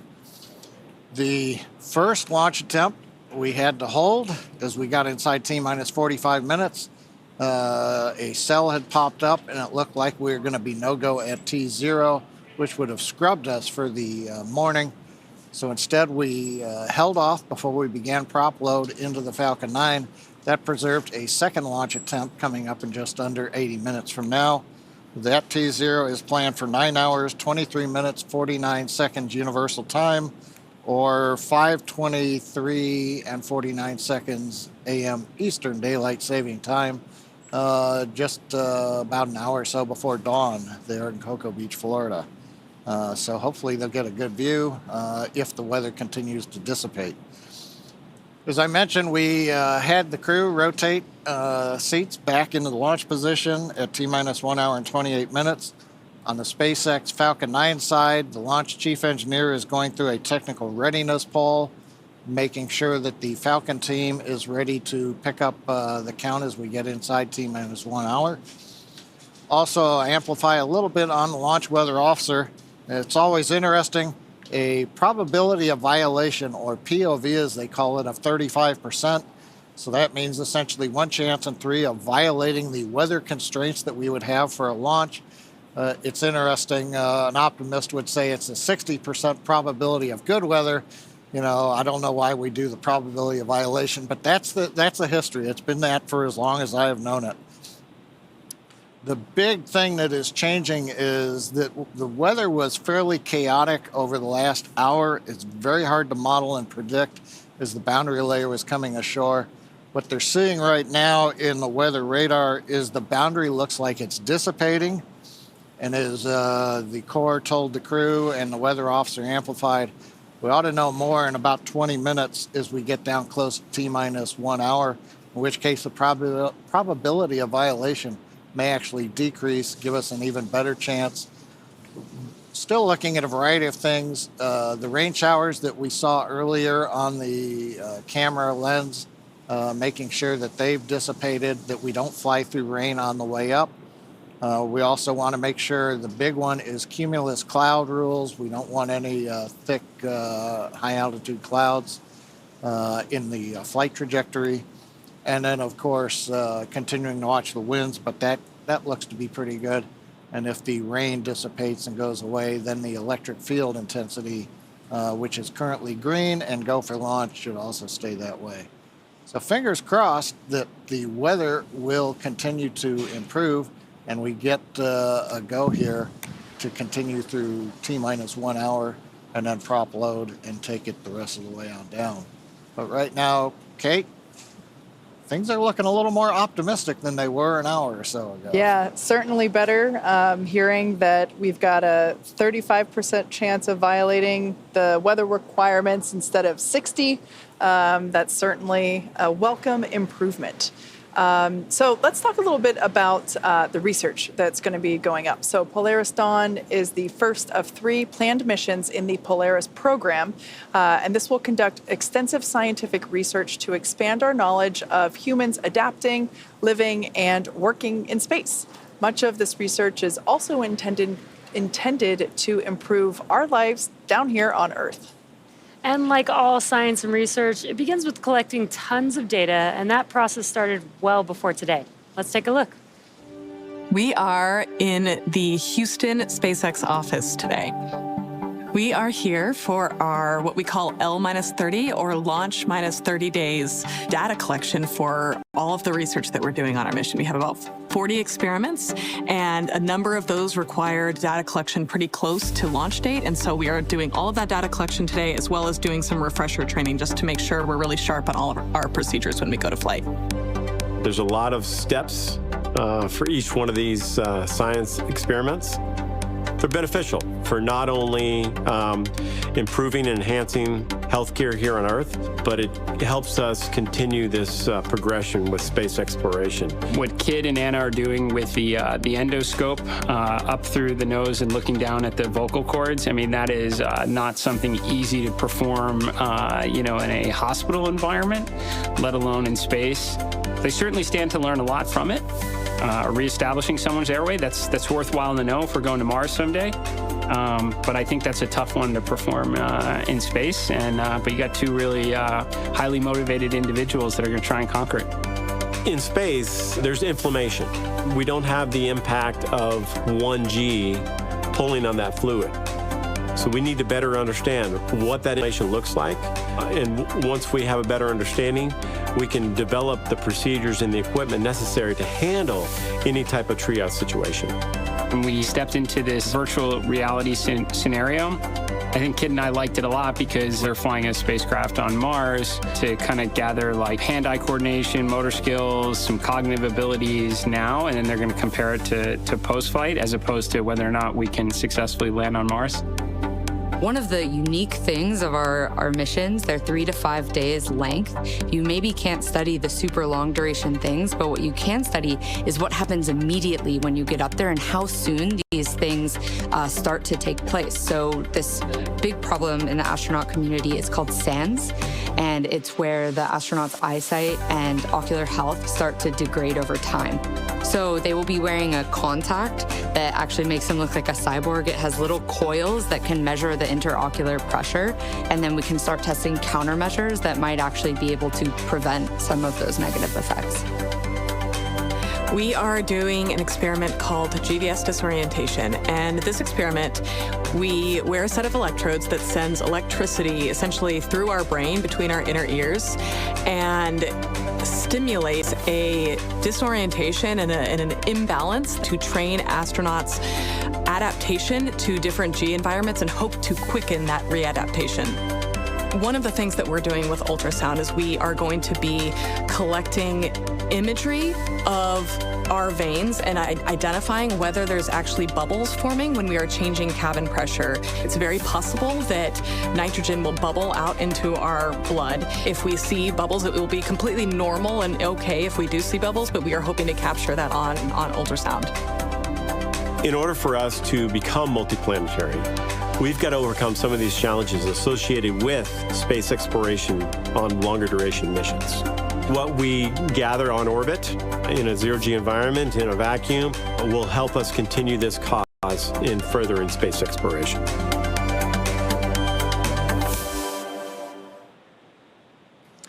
To date, Dragon has carried more than 1,000 research experiments to and from low Earth orbit and the International Space Station since 2012. Whether it's returning time-sensitive experiments from the International Space Station or bringing back science performed inside the spacecraft while in orbit, Dragon safely returns at home. While docked with the International Space Station, Dragon can also act as a lab, providing extra room for astronauts to perform their work. And when the space station is fully booked, Dragon also serves as an extra bedroom when necessary. Yeah, exactly, Kate. And actually, NASA astronaut Michael Hopkins, who joined us earlier in the show, slept inside of Dragon during his entire 6-month stay aboard the station. Now, Dragon can also serve as a lab while orbiting Earth. During the Inspiration 4 mission back in 2021, the crew, as you see there, conducted research while traveling weightless at over 17,000 miles per hour, just as the Polaris Dawn crew will be doing over the next 5 days. Dragon's cargo capacity can be allocated for both crew essentials as well as scientific equipment dedicated to microgravity research and experiments. Yeah, and in fact, SpaceX is currently accepting proposals for research studies and experiments to fly on Dragon. This could be research to understand mental and physical impacts while on orbit, exploring how to improve training, physical fitness, and mental well-being, or advancing medical care with the exploration of just-in-time training and tools. The selected research study groups will have access to SpaceX's crewed Dragon missions, opening up opportunities for researchers that might not otherwise have an opportunity to do so. For more information about SpaceX's on-orbit research program, visit spacex.com/humanspaceflight/research. Now, as we mentioned at the start of the show, there are a number of firsts for this mission. The first commercial spacewalk, possibly reaching the highest Earth orbit ever flown for a crewed spacecraft, which, if that happens, it would break the altitude record set by the Gemini 11 mission, which was half a century ago. Yeah, the Polaris Dawn crew will also be the first to attempt to use the Starlink network while in orbit.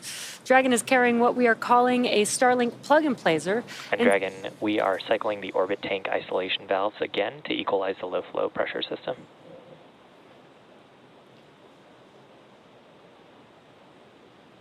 Copy that, SpaceX. We're following. And just a quick update from the core to the crew. Dragon is carrying what we are calling a Starlink plug-and-placer, and inside Dragon is a router connected to a user terminal in Dragon's trunk. Now, this terminal will be linked to the new plug-and-placer device that is mounted on board.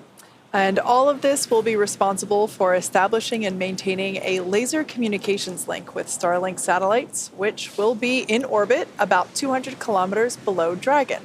Using this hardware, Dragon will attempt to talk to Starlink the same way Starlink satellites talk between themselves with lasers. No one has ever flown a laser communication system on a human-rated spacecraft before, so there's a lot to be learned. If this works, the plug-and-placer could provide the first high-speed internet experience for people traveling in space. Yeah, this technology will also help here on Earth by facilitating healthcare access and connectivity to underserved communities around the world. The Polaris program is donating Starlink to St. Jude Global partners in 5 countries. Strong, reliable internet will help support the St. Jude Global mission by providing partners greater access to online medical conferencing, case and imaging sharing, and diagnostic assistance. Hospitals and foundations that are part of the pilot program will be able to provide better care to patients thanks to high-speed, low-latency broadband internet. The first countries selected to receive Starlink include the Philippines, Brazil, Chile, Peru, and Mozambique. The Polaris team is also donating Starlink to 100 schools in Chile and Brazil, striving to increase internet connectivity, which can improve education and telemedicine efforts for communities in need. The Polaris Dawn crew actually had a chance to hear from the students in Chile after Starlink was installed.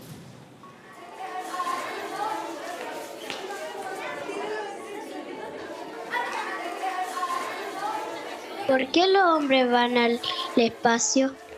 It's so important to go to space because there is so much of it and we know so little about it. How many of you would like to be an astronaut someday? There we go. How many of you want to go with us on our mission? They all want to go. Starlink is also enabling the rapid development of SpaceX's Starship vehicle, which just completed its 4th flight test in June. Starlink on Starship once again enabled real-time telemetry and live high-definition video throughout every phase of entry, with external cameras providing views all the way to the flight's conclusion. Down at Starbase Texas, we're continuing to build, test, and fly the world's most powerful launch vehicle ever developed. SpaceX's ultimate goal is to make life multiplanetary, and Starship is the vehicle that will get us there. Starship is a fully reusable transportation system designed to carry a massive amount of cargo and large numbers of people to Earth orbit, the Moon, Mars, and beyond. Starship will be capable of carrying up to 200 metric tons to orbit and up to 100 passengers. And we're still in the testing phase, but major milestones like flying at a high cadence, full reuse, and on-orbit refilling are key priorities. We're also building a second Starbase launch tower to further increase Starship's flight opportunities. This will also allow for continuous upgrades to the towers while continuing to launch. Now, also in testing, our engineers are proving out all systems necessary to make a trip to the moon possible, such as propulsion, life support, and even the elevator that will take the crew and cargo from the Starship hatch opening down to the lunar surface. In partnership with NASA, Starship will put the first Artemis astronauts on the moon. The vehicle will perform one uncrewed demonstration flight before the Artemis 3 mission. You are go for section 5 of 4.100. Report when you are go for launch.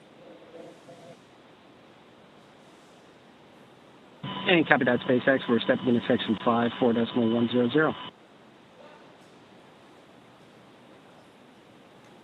All right, so just the core syncing up with the crew, informing them that we are continuing with the launch countdown. So I was talking about the Artemis the Artemis program, specifically the Artemis 3 mission, and how the Starship vehicle, like the one that you see there on your screen, will perform an uncrewed demonstration mission before the Artemis 3 mission. And that will be the first human surface expedition since 1972. With the ability to deliver cargo and people to the lunar surface. SpaceX, section 54.100, crews go for launch. All right, that is... Copy, crew is go for launch. Music to our ears. Crew is once again still ready for launch. So with the ability to deliver cargo and people to the lunar surface, we'll be ready to help humanity build a sustainable presence on the moon and learn how to live off-world before the next step to Mars. When the time comes for humans to explore the moon and beyond, they'll have to take everything with them for a surface expedition. Building bases or even cities will require huge amounts of cargo and eventually crew, and that's where Starship comes in. This year is shaping up to be a busy one for Starship. As we mentioned, we completed the fourth flight test of Starship on June 6th down in Starbase, Texas, as you see there. The Super Heavy booster lifted off successfully and completed a full duration ascent burn. Starship executed another successful hot stage separation, powering down all but 3 of Super Heavy's Raptor engines and successfully igniting the 6 second-stage Raptor engines before separating the vehicles. Following separation, the Super Heavy booster successfully completed its flip maneuver and boost back burn to send it back towards its splashdown zone. The booster's flight ended with a landing burn and soft splashdown in the Gulf of Mexico, 7 minutes and 24 seconds into flight. The landing was caught by both the onboard camera as well as one of our marine buoys. Meanwhile, Starship's 6 second-stage Raptor engines successfully powered the vehicle to space and placed it on the planned trajectory for coast. Starship made a controlled re-entry, successfully making it through the phases of peak heating and maximum aerodynamic pressure, demonstrating the ability to control the vehicle using its flaps while descending through the atmosphere at hypersonic speeds. And speaking of those flaps, Starship provided live video throughout re-entry via SpaceX's Starlink satellites, providing most spectacular views. And we all cheered on the little flap that could as it hung on with the last strings for dear life. Now, these Starlink-enabled views, they were incredible, and we're looking forward to having similar incredible views on Polaris Dawn. Yeah. Flight 4 ended with Starship igniting its 3 center Raptor engines and executing the first flip maneuver and landing burn since our high-altitude test campaign, followed by a soft splashdown of the ship in the Indian Ocean about an hour and 6 minutes after launch. The fourth flight of Starship made major strides to bring us closer to a rapidly reusable future. Its accomplishments will provide data to drive improvements as we continue rapidly developing Starship into a fully reusable transportation system. Now, looking forward to Flight 5, we're getting ready to attempt the first ever tower catch of a booster. Now, returning the booster after launch is a core capability to Starship, becoming rapidly and reliably reusable. And speaking of rapidly, as of August 21st, we had both towers fully stacked, which is so incredible to see. That's a real photo. That's yeah. Awesome. So stay tuned for exciting updates as we get closer to this next launch. And as always, excitement is guaranteed.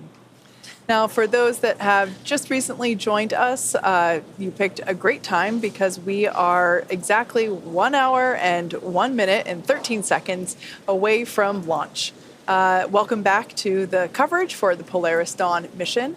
The Polaris program is a first-of-its-kind effort to rapidly advance human spaceflight capabilities while continuing to raise funds and awareness for important causes here on Earth.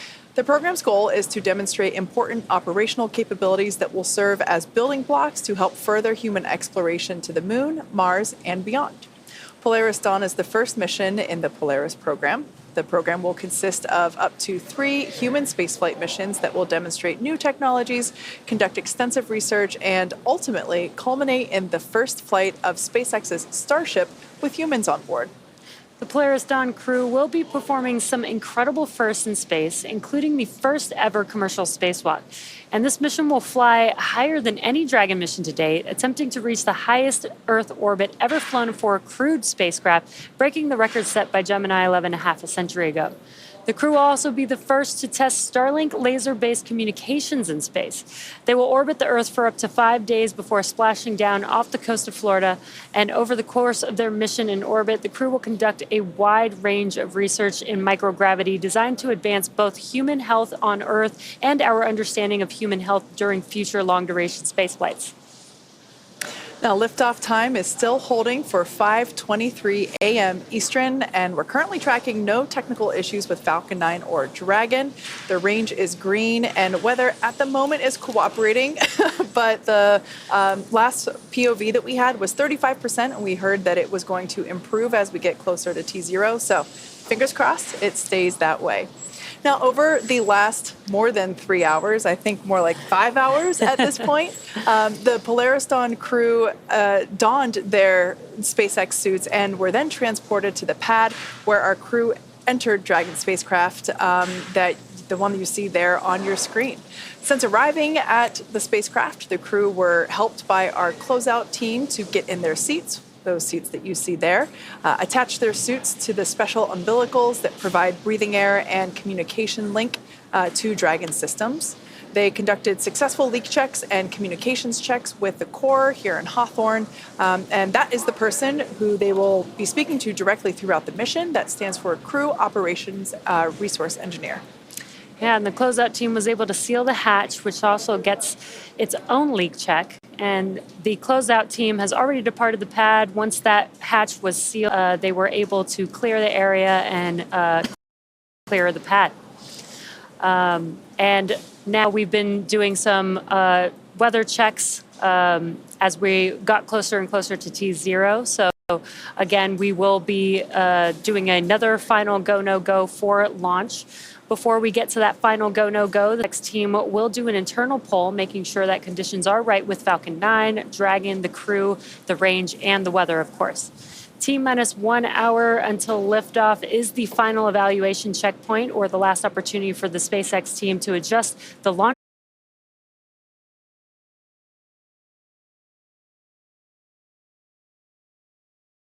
Updated if any other weather comes through.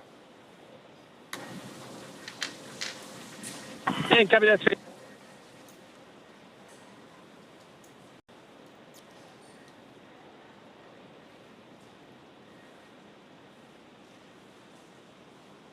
So as we just heard, our opportunity for launching is sounding better and better.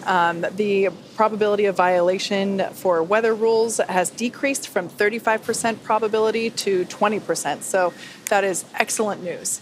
Now, let's talk a little bit about our mission commander, Jared Rook-Isaacman.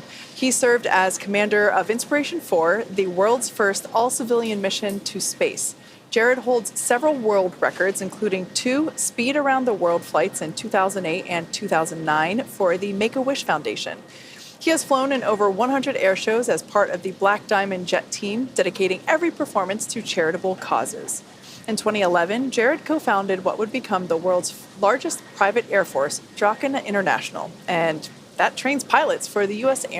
Armed Forces. In addition to his role as CEO of Shift 4, Jared is an accomplished pilot and astronaut with over 7,000 flight hours. Mission pilot Scott Poteet served as mission director of Inspiration 4, and he goes by his call sign, Kid.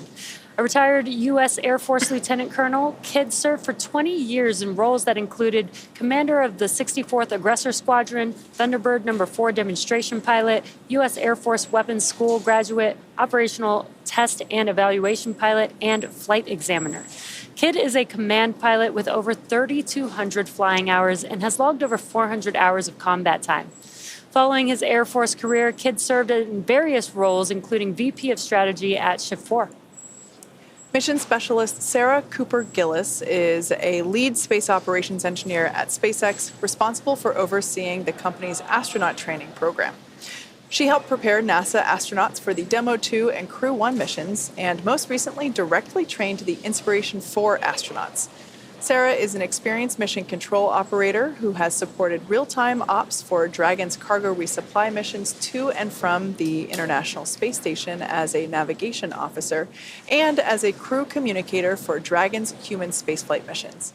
In 2015, while studying at the University of Colorado Boulder, Sarah started an internship at SpaceX before moving into the astronaut training program full-time. And to cap off the Polaris Dawn crew, mission specialist and medical officer Anna Walker-Menon, who also serves as a lead space operations engineer at SpaceX, where she manages the development of the crew operations and works in mission control as both a mission director and crew communicator. During her time at SpaceX, Anna has led the implementation of Dragon University. And that is our Polaris Dawn crew. And the first SpaceX employees to fly on a SpaceX mission. Anna and Sarah also supported Inspiration 4 and actually served as trainers for the crew of that mission. So I can only imagine how incredible and the feelings that they have and how wild it is to experience a launch from the other side of the mission.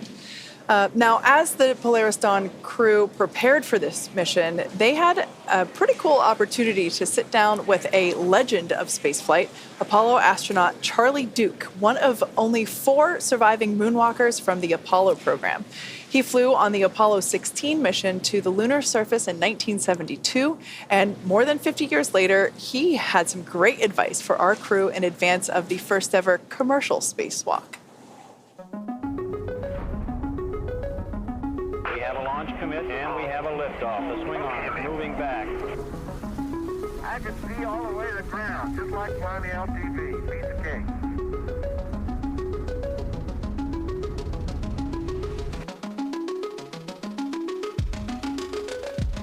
Welcome to our mission control. Thank you very much. We copy you down, Eagle. You got a bunch of guys about to turn blue. We're breathing again. Thanks a lot. What emotions run through your head as you watch that? For Apollo 11, it was really tense. Yeah, the tension in mission control was through the roof. You know, I was more tense in that landing when I actually did it. Because, you know, in the spacecraft, you're seeing all the systems, whereas in mission control, you're just looking at a little screen, you know, and ours never were this big. They were just little things. First off, I want to say thank you for inviting me to come out and get a briefing from y'all and maybe throw a little piece of advice every once in a while to you. You're one of the 12 humans in history that has gotten to walk on the face of the moon, and now you're sitting here at SpaceX. I'm curious what your aspirations, your hopes, your dreams are for the future of human space exploration. Well, I'm excited about the privatization of space. When it first came about, I was a little dubious, but then it was quickly obvious that SpaceX knew what they were doing. And I've been a big supporter of what SpaceX is doing in space and manned and unmanned launches. I'm impressed with this facility, and first time I've been here. Well, sir, it is a real honor. It is a real honor to have you here and have this conversation. Polaris Dawn, sir, is the first of up to 3 missions that are contemplated. So we're going to vent down the vehicle and conduct a spacewalk. And we're going to test out a new spacesuit that the engineers at SpaceX here have been developing. It's to learn really as much about this new generation suit that SpaceX has built and then the entire operation associated with it. I'll be one of the crew members that goes outside the vehicle. Sarah will be as well. And then Kit and Anna are going to be inside the vehicle in kind of supporting capacity and be the eyes and ears of, while we're outside. Is that visor assembly separate from your... The whole thing is It's all integrated. Yeah, it's a spiral waist zipper that we don and doff the suit. It's important to have a suit that works. I mean, it's mobile and fits. Sir, based on your training experiences, what was the most memorable thing you went through? Let me cover something that's very similar to y'all's, and that's the Trans-Earth EVA. Are you ready, Charlie? Roger, copy. Looks like the old moon. Both the Apollo 15, 16, and 17 had no problems with the Trans-Earth EVAs. It's very spectacular. I mean, the view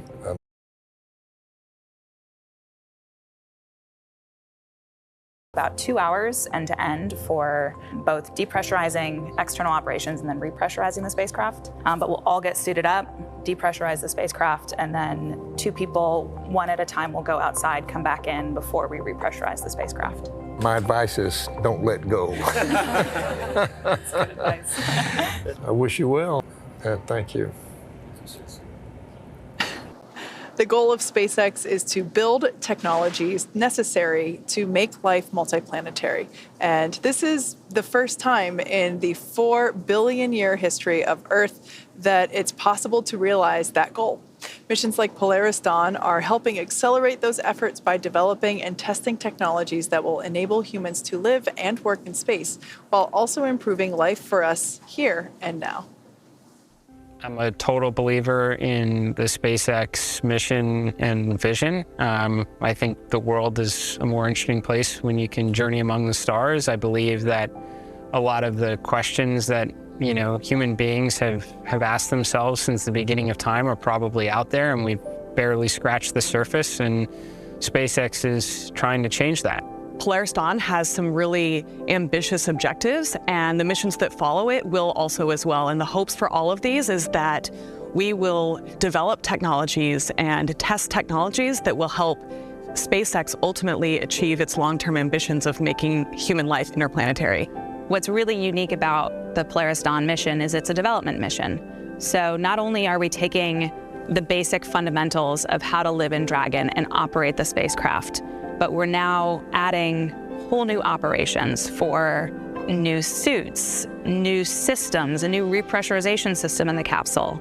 There are whole new procedures for executing the spacewalks. We are doing incredible things, and we are changing the world, and we are making history. The men and women of this organization, the level of intelligence, it's unmatched. And that's why we're so passionate about our mission and about what SpaceX is continuing to do with their vision to further space exploration. There's a lot of things that you can be on either side of debate on, but for sure, it's okay to put a small percentage of our resources in advancing our species, and along the way, completely change the trajectory for humans on this planet in a positive way. And we can try and fix some of the day-to-day problems too. It doesn't have to be this either or, but yet so often it is. We're coming up on T-minus 46 minutes. The launch director and the launch team have conducted their electronic poll. The launch director has also checked with the Dragon mission director for their readiness. Everything continues to look good. We're going to be hearing some instructions from the SpaceX launch director. He'll be making announcements on the control room lockdown and protocols for hold or launch escapes. And he'll also be reminding the team that inside of T-minus 10 seconds, only the computer can abort the launch. Now, once the LD, the launch director, gives these instructions, they will clear the team to proceed with moving the crew arm away from the launch vehicle. You can see the arm is in the access position right now, but once we get... Poll is complete, and the team is ready for crew access arm retract, propellant loading, and launch. Both control rooms will go into lockdown at T-minus 45 minutes and remain in that state until the launch escape system is disarmed. All operators are remain at their console and maintain a sterile cockpit until MD confirms successful disarming the launch escape system following orbit insertion or propellant offload in the event of a scrub. For non-urgent no-go conditions, brief the C or LD, and they'll approve aboarding the countdown.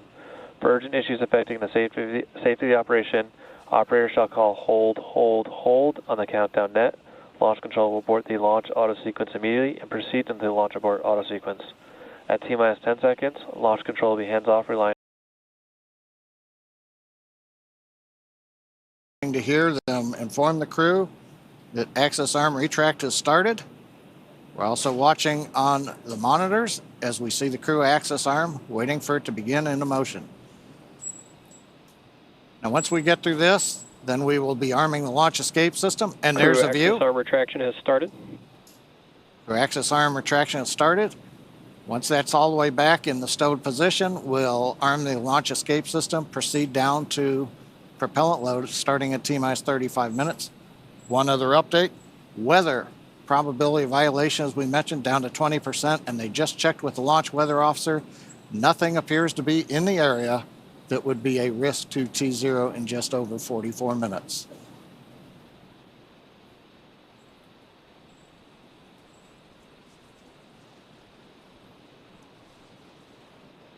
And Jesse, you can see crew access arm starting to come back now. Yeah, this is a very exciting moment here. This is one of the last major visual milestones that we'll see in preparation for liftoff. And soon we should also hear the call out that the Crew launch... access arm retraction is complete. And great call there. That is the conclusion or completion of the crew access arm retraction. We should also hear the call out for the launch escapes. Dragon, you are go for section 6.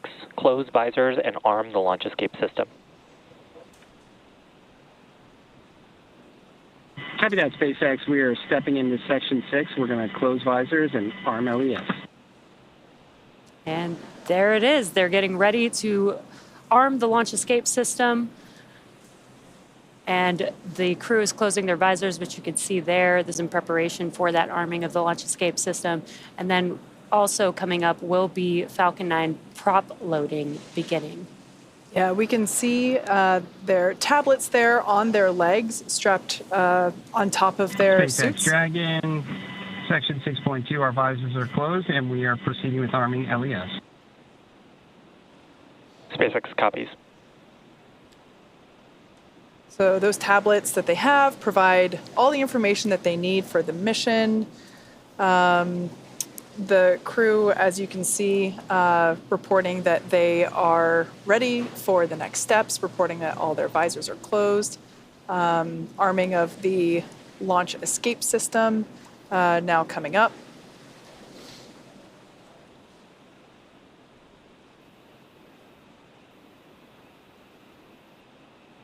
And we're just waiting for the call out.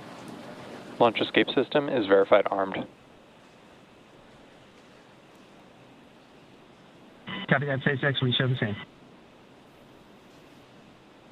Yep, that's SpaceX good news. Dragon, we're closing out 4.100. 4.100, a reference to SpaceX copies, closing 4.100. That's a procedure the crew is running on their tablets. So with that, the launch escape system is now armed. Should something happen that requires Dragon to execute an emergency escape, if something were to happen to the Falcon 9 or the pad right now, the system is ready to go. There's another key reason. Once we got the crew access arm back, we went right into arming the launch escape system, because once that system is armed, should we need to have the crew leave but depart via the crew access arm, that arm took a minute or so to retract.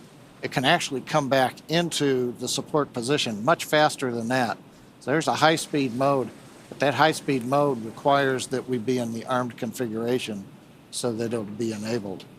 So if that was needed, the crew could then leave the hatch, go down the arm, and depending upon the direction, they can take the elevators.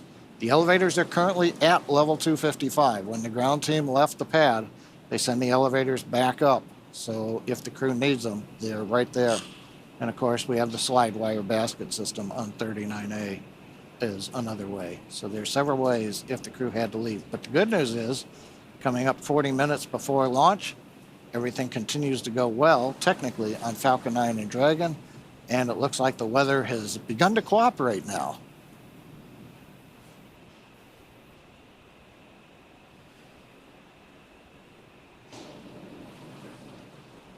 Now, next major event coming up at T-minus 35 minutes will be the start of propellant loading on Falcon 9. Once we get into that, then we're committed to the T0, even though there's still more time in the window and a third launch opportunity if we need it. We would not be able to take advantage of that if we get propellant going into the Falcon 9. Again, the views from 39A, the arm is retracted. You can't tell it, but launch escape system is armed on the Dragon spacecraft.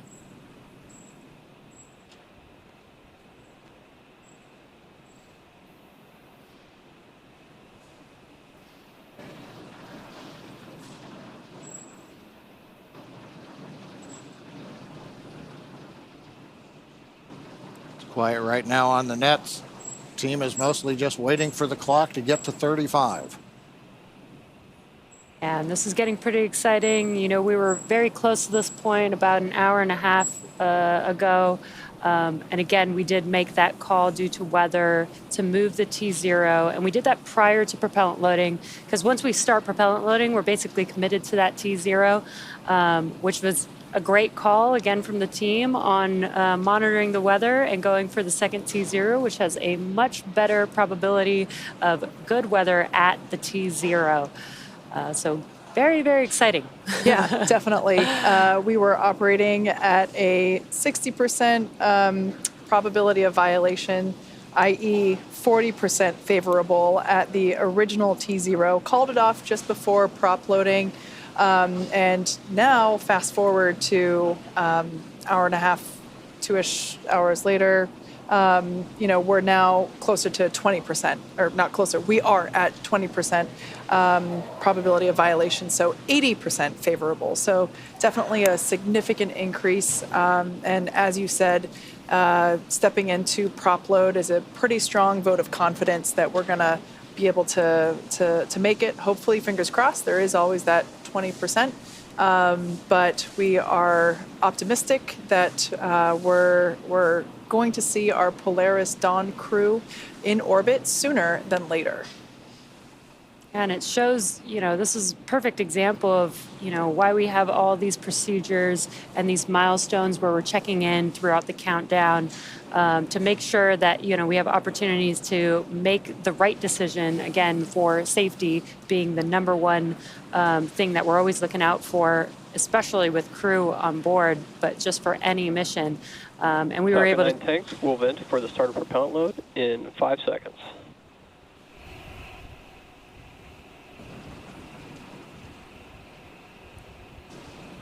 Yeah, we'll be hearing call-outs throughout the countdown up to the crew to let them know what's happening, both Falcon 9 and Dragon. And then we'll also hear call-outs on Ascent. Yeah, and the Corps is keeping them updated so that they, there's going to be new sounds coming inside of the vehicle, and the Corps can keep them updated since they won't be able to see what's happening, but they might be able to hear it. So they'll be able to monitor, those familiar sounds or those expected sounds as the Corps is updating them with each milestone. Now, our next major event, as we've mentioned, is the start of propellant loading onto the Falcon 9. We'll hear that starting at T-minus 35 minutes. We also may hear the call-out launch auto sequence has started. That is the ground computer program that controls the last 35 minutes. And we should also, as we mentioned, hear the launch director call out to the crew that propellant loading has begun. Propellant loading sequence on the Falcon 9 begins with loading fuel onto both the first and the second stages. That's the RP1 kerosene fuel that we use. We'll also begin with liquid oxygen loading onto the first stage. Now, the second stage fuel loading will finish up fairly quickly at about T-minus 20.5 minutes. And then 4 minutes after that, we'll begin loading liquid oxygen onto the second stage. But right now, T-minus 35 minutes, 30 seconds, everything continues to go well. We're waiting for the handover from the countdown master sequence to the launch automatic sequence to begin propellant loading. Once that begins, that'll commit us to a launch early this morning here at Pad 39A in Florida.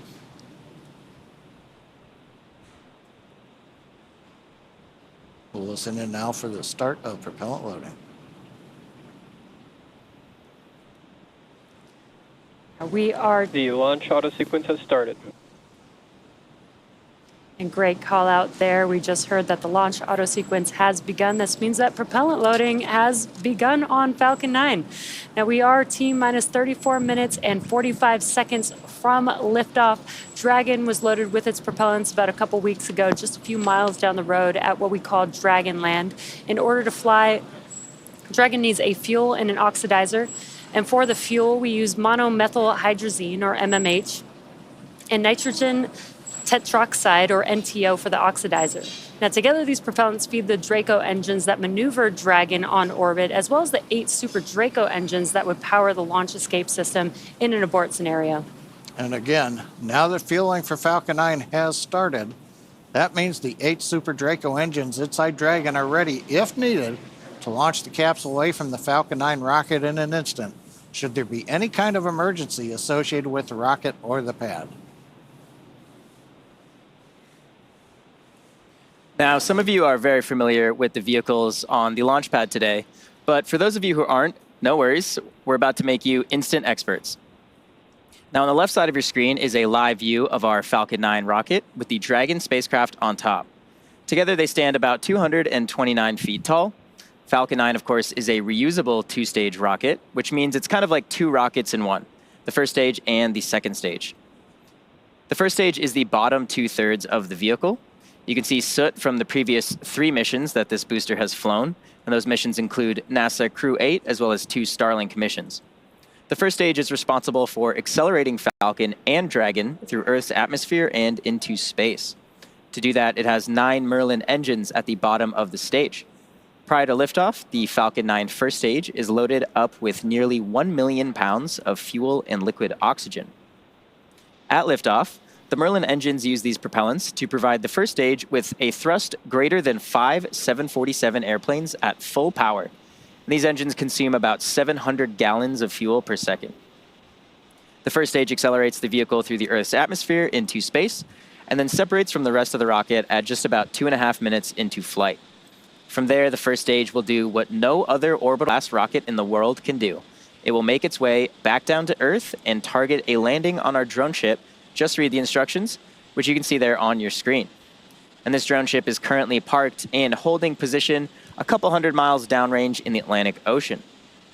Our drone ships are essentially autonomous powered spaceports, and they allow our rocket to land offshore. For reference, our drone ships are about the size of a football field, so while they may look small on screen, they're actually pretty big in real life. Reusability is a critical part of our goal of making life multiplanetary. And to that end, we're working toward qualifying our fleet of Falcon boosters and fairings to support up to 40 missions each. As mentioned previously, Falcon 9 is a two-stage rocket, and above the first stage is the second stage. The second stage has a single Merlin vacuum, or MVAC engine, and this engine ignites after stage 1 separates from stage 2. The second stage is essentially a smaller version of the first stage, and while the first stage gets us out of the Earth's atmosphere and away from the extreme forces of gravity, the second stage is designed to operate in the vacuum of space and deliver payloads, like Dragon today, to their target drop-off orbit. And of course, we have a great team here at SpaceX that will be monitoring both Falcon 9 and Dragon after liftoff.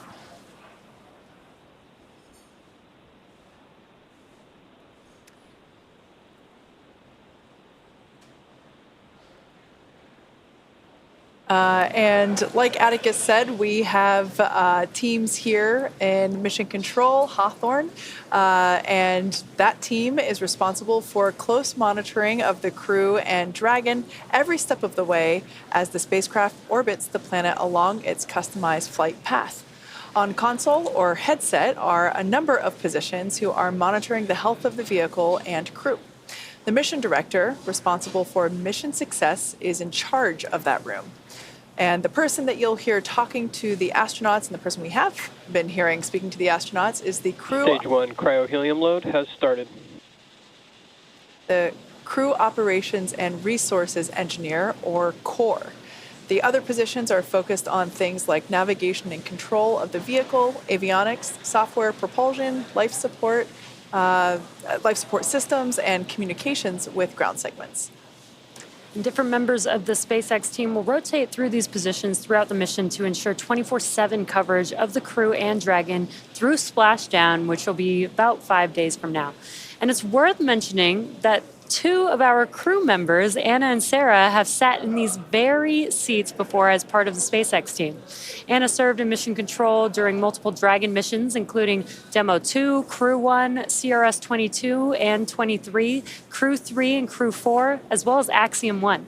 And Sarah has supported real-time operations for Dragon's cargo resupply missions to and from the International Space Station as a navigation officer and as a crew communicator for Dragon's human spaceflight missions.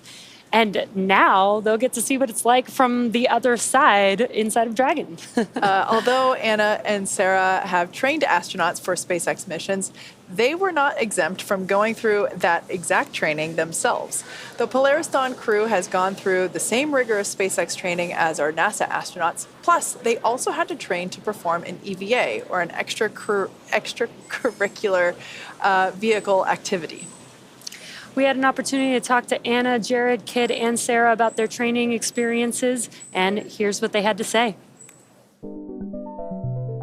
The bulk of the training has been rightfully focused on the EVA or the spacewalks. In a development program, you don't know what you need to train to. Like, how can we run pressurized operations, simulate microgravity, but also have like a simulator that's powered, with hatches to get in and out of, so we don't have to submerge that in a pool. We looked at a suspension system solution where we can set up a physics model that allows you to pressurize the suit, put on a harness, and then a hoist will lift a suited crew member up. And you can basically use one finger and you press down and your whole body will move up, just like in space. It allowed us to really put into practice the different piece-by-piece steps that are necessary to complete this operation safely. One aspect of our training has been scuba diving. The buoyancy allows us to kind of experience a different environment. The lack of communication is a challenge associated with scuba diving. You rely on alternate forms of communication. You'll use different hand signals to communicate, like I'm okay, you're okay. So I would say scuba diving has a ton of great training lessons that are directly applicable to our spacewalk. I have to say, I think the max fun here was the skydiving we did at the Air Force Academy. That was some of the best training ever. When I dropped out of that airplane, sitting in the airplane as I was going up, I felt those nerves, all of that rush of emotions that comes with, recognizing that you are about to do a really high consequence operation. And you're standing out, leaning into the wind, out of an aircraft, and then you just let go and you fall.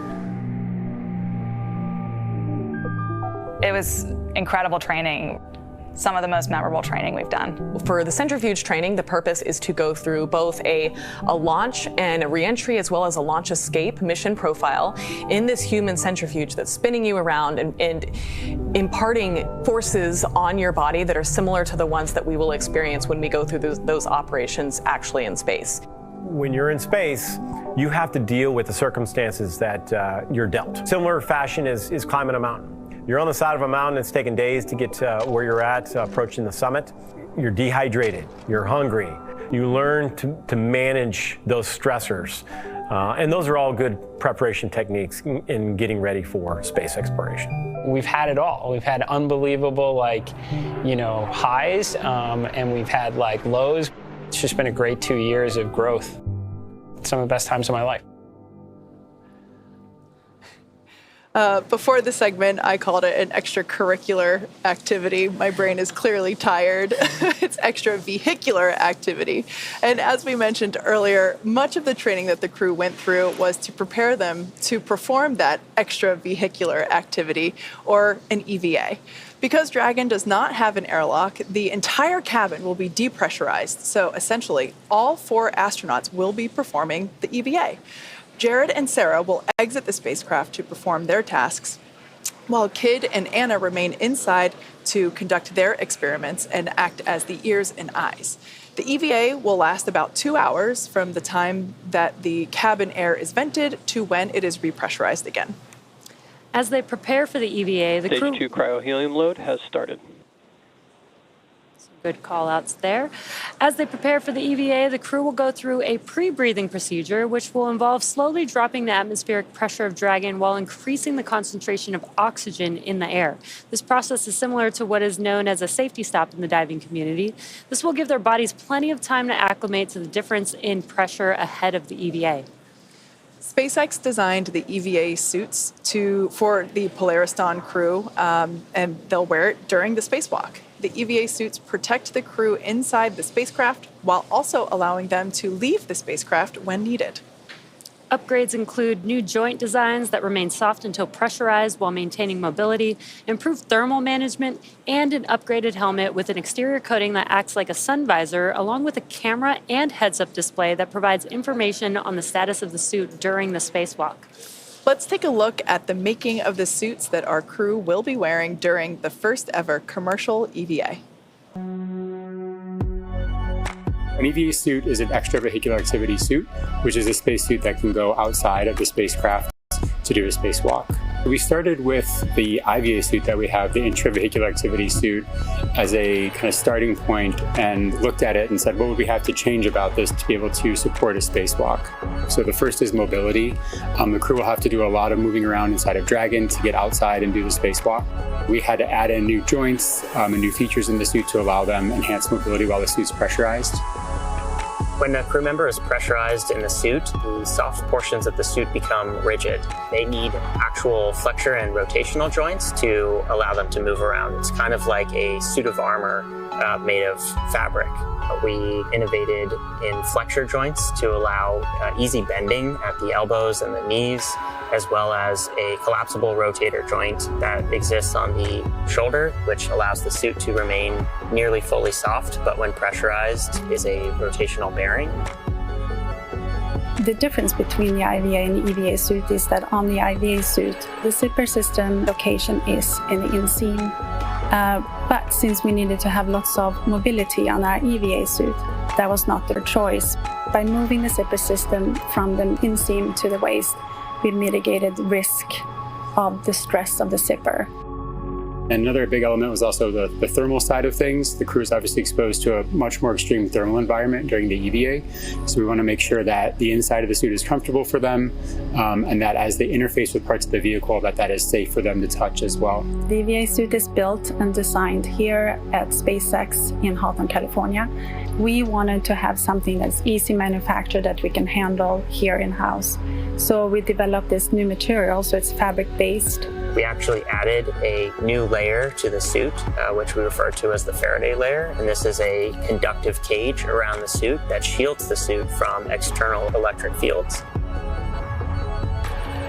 The helmet on the EVA suit looks very similar to the IVA suit, but it is really an all-new design of that helmet. It's much more robust from a thermal structural perspective since it will be taking more extreme temperatures.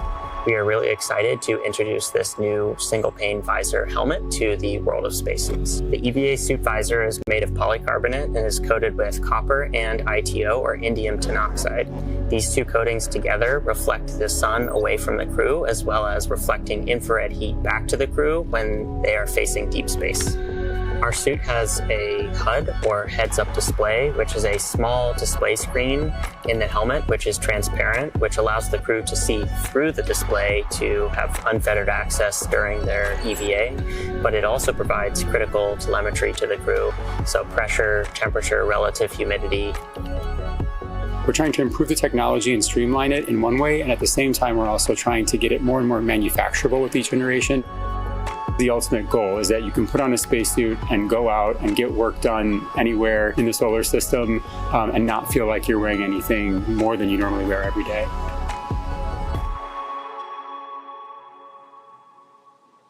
Between 190 to 700 kilometers above Earth, the Polaris Dawn crew will attempt the first ever commercial spacewalk. Here's how it all came together.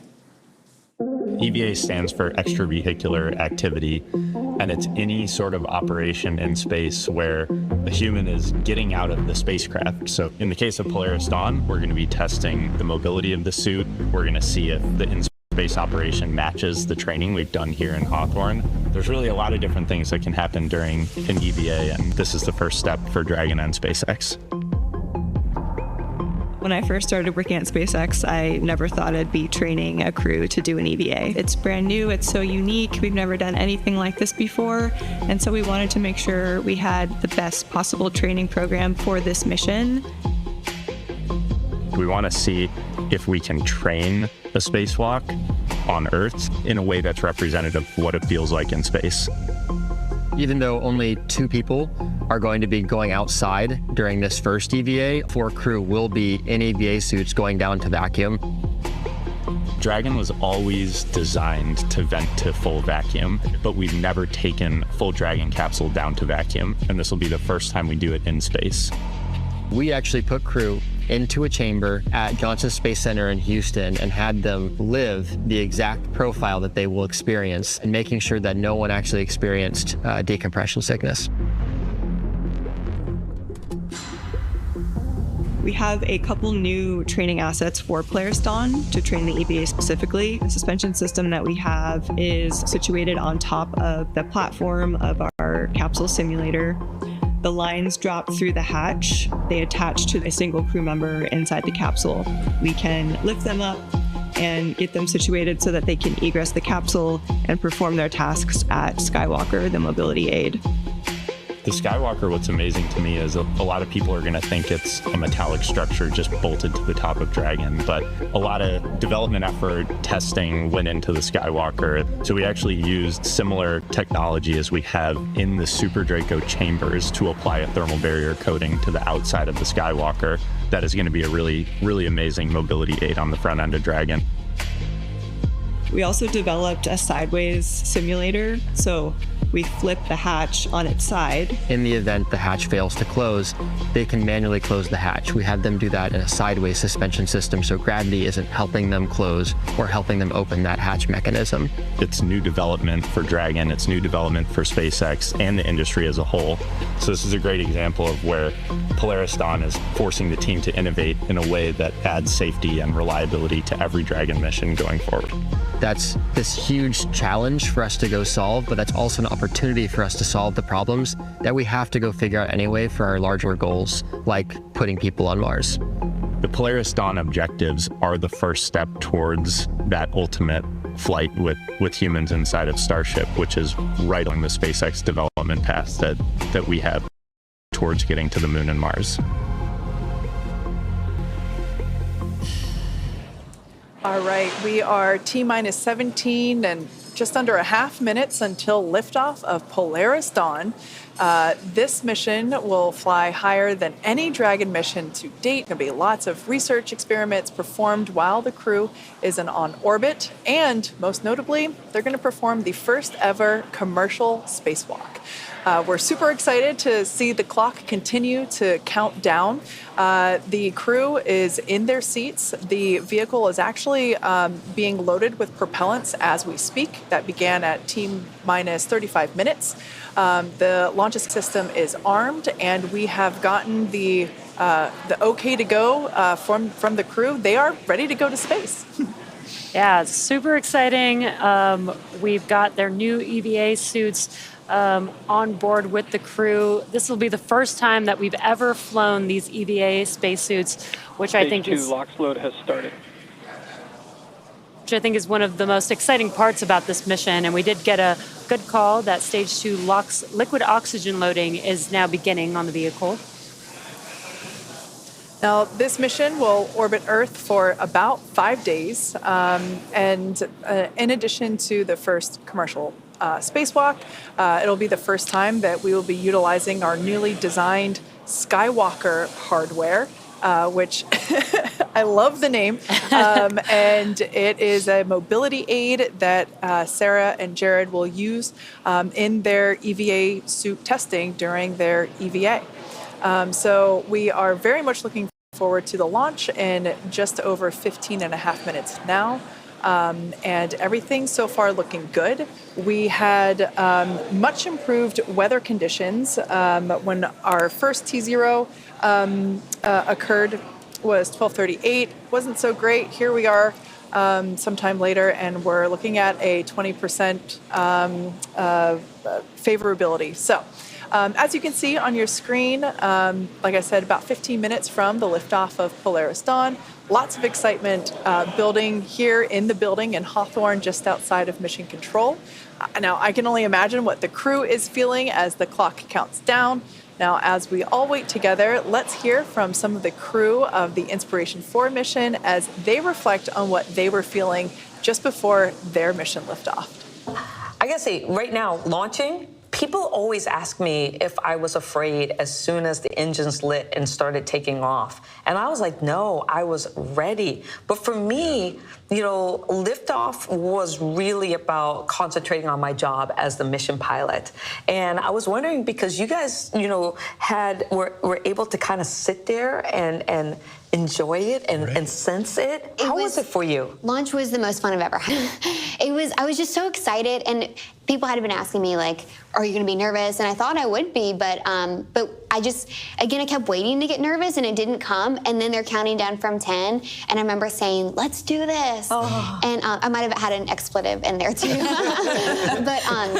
But then, you know, we're hearing the 10 count and it's delayed because of the delay from mission control. And so we're hearing, like, they're on maybe 2 whenever we're actually lifting off. Right. But Jared was giving us his own count.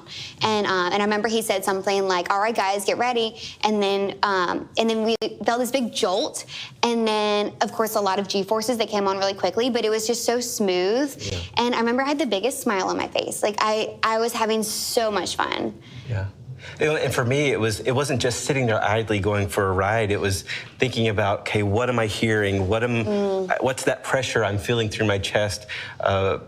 Because this is happening probably just once, right? And so how do you share this? How do you tell someone what you're going through in this moment if you're not paying attention to everything? And so that's what I was really trying to do was, you know, look between my toes at the window or look over at your screen, Cyan, and see, you know, where we are. Yeah. I was wondering if you could see how much you could see, because I couldn't see out the, you know, I was laser focused on listening to Jared and watching the monitor, and I was surprised at how smooth it was, because I was expecting for it to be a little bit more, you know, where the monitors are going like this, but it wasn't at all. Mm-hmm. But I always wondered, did you look between your toes and see? Could you see out? Were you able to? I don't think I did. I remember right before we launched, just seeing it was very dark. Mm-hmm. But I don't think we could really see anything except darkness. Yeah, I don't think we really could see anything except, and it wasn't until we got into space that we made our first orbit around it, where the sun was, you know, rising from the other side of the Earth, that we actually got our first light from the sun enter the capsule. Yeah.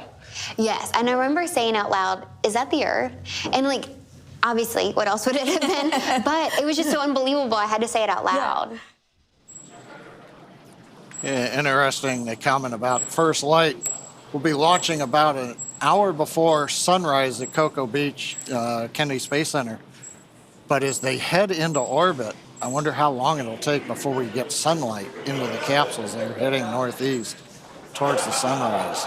Yeah, the crew is certainly prepared for some pretty amazing views on ascent. You know, we just heard from the Inspiration 4 crew about some of their experience with their launch. I absolutely love hearing them describe just how smooth the ride is. You know, that's always so surprising to me. We have 9 M1Ds, 1.7 million pounds of thrust, but yet somehow the ride is still smooth. That's just amazing. I was actually just looking back at my Inspiration 4 liftoff notes in my handy-dandy notebook, and Sarah, who is our mission specialist on the far right-hand side of your screen there, was actually the core for liftoff of Inspiration 4. So I'm sure she's having a great 360 moment. Now, as we approach the last few minutes before liftoff, we have some well wishes for the crew. Anna, Sarah, Kid, Jared. From the Dragonflight software team. On behalf of the Dragon Propulsion build team. Dragon Avionics here. The materials team. For the build reliability team. The Draco team. The Dragon Propulsion engineering team. Falcon Flight reliability. From the Falcon build reliability engineering team to Polaris Dawn. We're so excited for you on this Polaris Dawn mission. We're wishing you the best of luck from McGregor. Thanks for allowing us the opportunity to do a lot of testing. Thank you for Flying Dragon. Please remember to keep your hands, arms, legs, and feet inside the vehicle at all times. May Falcon and Dragon propel you to unimaginable heights. We know our engines will get you there safe. Go fly higher than Dragon's ever flown before. And hope you enjoy your internet in space. Good luck! Safe travels and go Polaris Dawn. Go Polaris Dawn! Godspeed, Polaris Dawn. Go Polaris Dawn!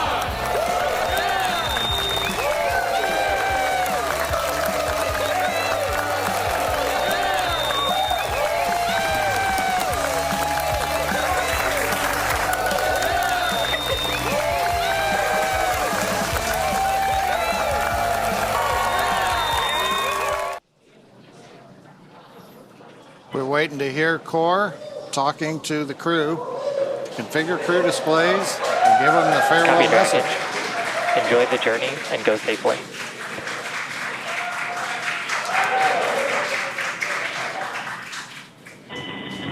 To our SpaceX family, thank you. Today is all of our mission. You are launching with us. So many more cycles have gone into the sky. This is the dawn of a new future in space.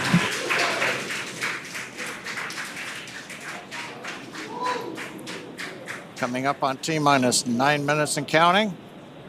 Displays are configured for launch. We've heard from the crew. Core is giving them the ready to launch message. Now coming up here, as we launch, you're going to hear some call outs, possibly stage 1A or mode 1 alpha. These are abort modes that just let the crew know as we're flying what they should be prepared for in case they had to execute an emergency escape from the Falcon 9. Don't expect that, but they are trained, and that's when you hear 1A, that means they've lifted off. 1B you might hear, that'll come late in the ascent as we're throttling down the Merlins on the first stage. And then when we're on second stage, you'll hear 2A and eventually Shannon, which is a call out for Ireland that tells the crew that they can cross the North Atlantic. And then finally we get into orbit and everything gets disabled and Dragon will separate. But right now, coming up on T-minus 8 minutes, everything continues to go well.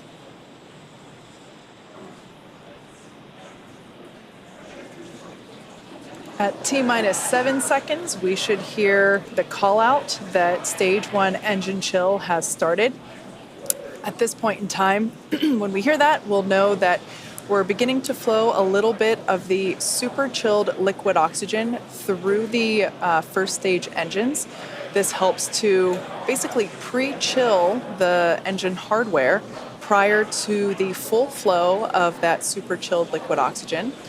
This helps the ignition sequence and helps to avoid any thermal shock to the hardware. At this point in time, Falcon continuing to undergo its propellant loading operations. And standing by for the call out for that engine chill initiation.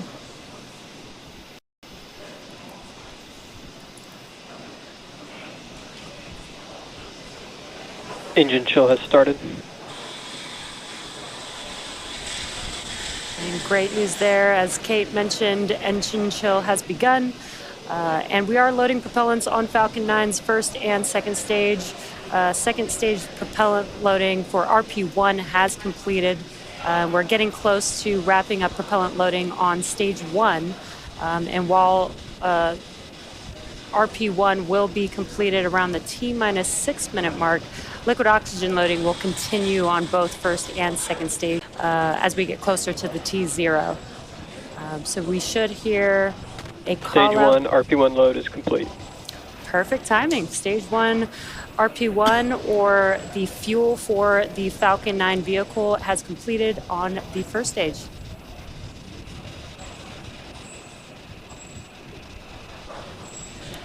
Now coming up next at around T-minus 5 minutes, we should hear a call out that Dragon has transitioned to configure for terminal count. This is similar to the startup phase of the count for Falcon. It's essentially when the vehicle takes over control of the count and starts to operate on internal power and on internal computers. So of course, Falcon 9 enters the startup phase at T-minus 1 minute. And Dragon will transition to configure for terminal count at T-minus 5 minutes. Got a great view right now of both Dragon on the left side of your screen and our 4 crew members on the right. We are now approaching the final minutes of the countdown here.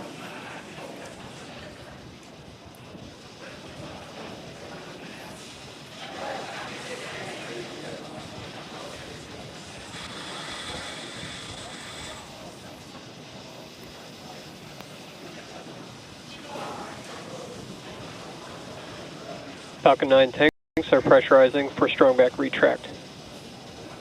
Dragon is in configure for terminal count. So we've heard the call out. Dragon's configured for the last 5 minutes of the count. We're also pressurizing the second stage propellant tanks, first stage tanks.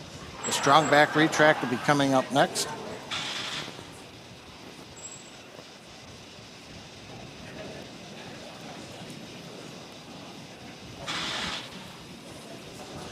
strong back is retracting.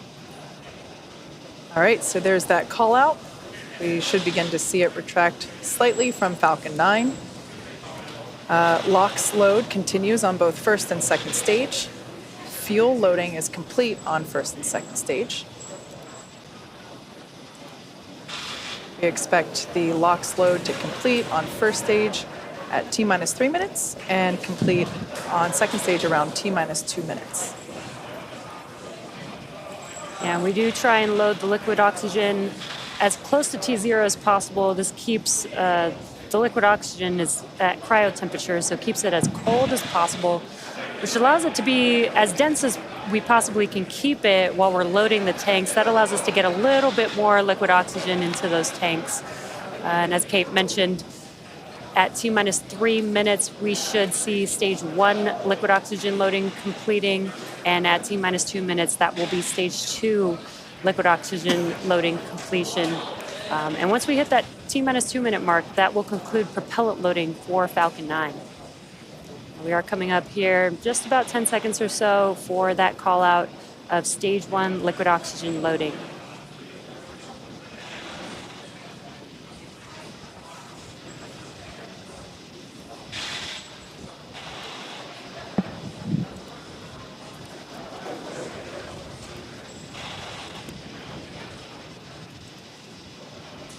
Stage 1 LOX load complete. Okay, there's the call out. Dragon is in terminal count and on internal power. Dragon's on internal power. First stage, propellant tanks are loaded. Next major event, approximately T-minus 2 minutes, liquid oxygen load completes on the second stage.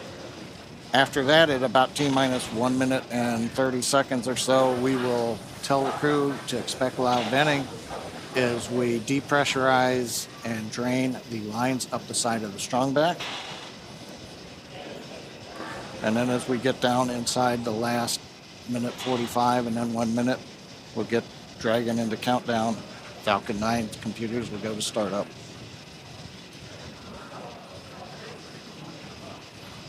Waiting for the call out now for liquid oxygen. Stage 2 LOX load is complete. And there we go, LOX loading complete on second stage. All major propellant activities are complete. Dragon is in auto idle. Dragon's gone to auto idle, one of the states in its flight computer.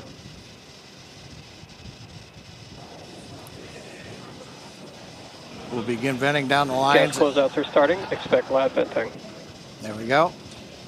So the plume you see coming off of the strong back here, that's normal. As we come up on T-minus 1 minute, we'll hear Dragon computers in the countdown, Falcon 9 computers in the countdown, flight termination system armed, and then we'll hear the goes. So let's listen into the last 66 seconds of the countdown.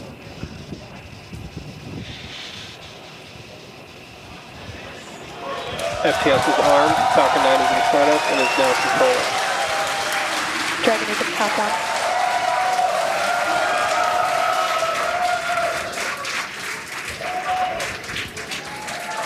Dragon, SpaceX, go for launch. Send us, SpaceX.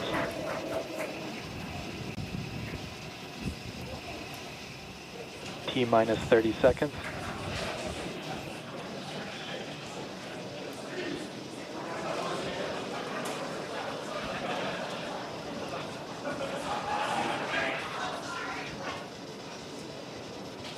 T-minus 15.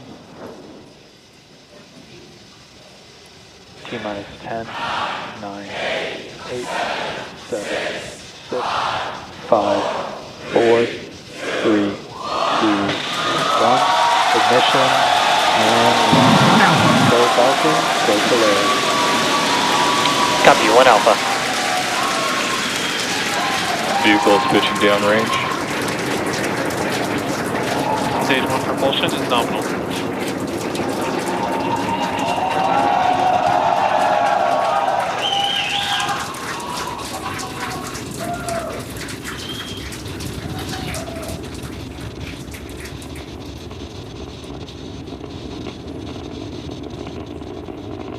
T plus 35 seconds into the Polaris Dawn mission. Flying crew on board Dragon and Falcon 9 to new heights. Power and telemetry nominal. And we're throttling down in preparation Throttle down. for max Q. Next call out, the vehicle supersonic. And there on the left side, we got the Falcon Polaris 9 Dawn is crew. supersonic.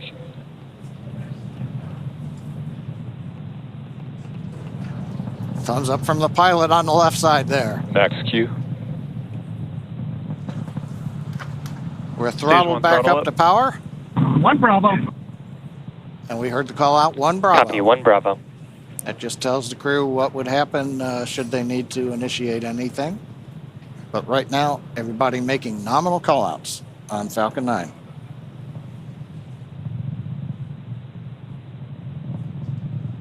Nice views from the ground camera and nice view from inside Dragon. MVAC chill is underway. The announcement lets us know we've begun the final chill of the second stage engine in preparation for its activity coming up at about T plus 2 minutes and 40 seconds.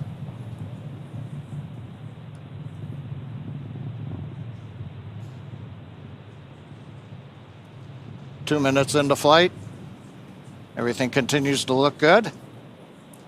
We'll have in half a minute 3 major activities. Shutdown of the 9 Merlin 1D engines, stage Stage 1 separation, throttle down. and then ignition of the second stage engine. Throttle down, we're holding a constant acceleration now for the crew just below 4 Gs. See, we're coming up 70 kilometers.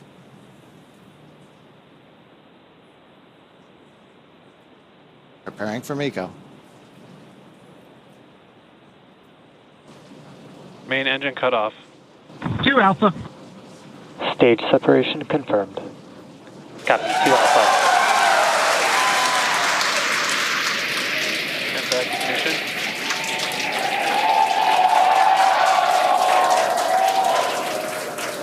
As you can tell by the cheers behind us and the views on your screen, the first stage booster now on its way to attempt landing on Just Read the Instructions. Second stage there on the right-hand side of your screen. You can see that the first stage has not yet reached its apogee. You can see the altitude there. Lots of thumbs up there from pilot Scott Kid Poteet. Now 3.5 minutes into the Polaris Dawn mission. First stage continuing to make its way up to its apogee. We'll see that altitude begin to slow down. Dragon SpaceX trajectory nominal. Great news there, indicating Dragon copy. that the second stage trajectory is looking good. Now the grid fins have deployed on the first stage. If we get first stage views, we might be able to see the Florida coast in the background. Oh, they're right there. Yeah, we sure can. Once again, our drone ship is attempting to land on, our booster is attempting to land on our drone ship. Just read the instructions.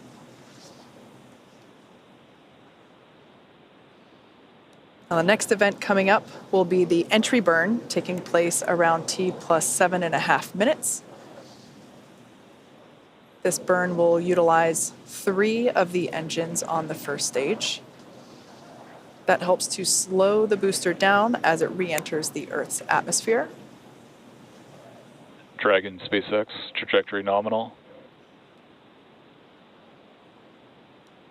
Dragon copies. Following the entry burn, we will see the landing burn, and that'll be around T plus 9 minutes. That one will be just a single engine burn. And that will bring the booster down for a soft landing on our drone ship. Around the same time as that, we expect to see Dragon be injected into orbit. Everything continuing to look good for second stage there on the right-hand side of your screen. Beautiful glow with that MVAC engine nozzle.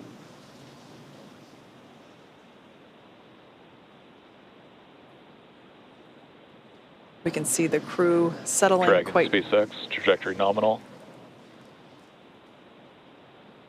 Dragon copies.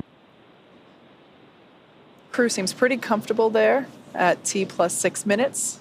They're at about 4 Gs. And everything looks good. First stage continuing its descent back down to planet Earth.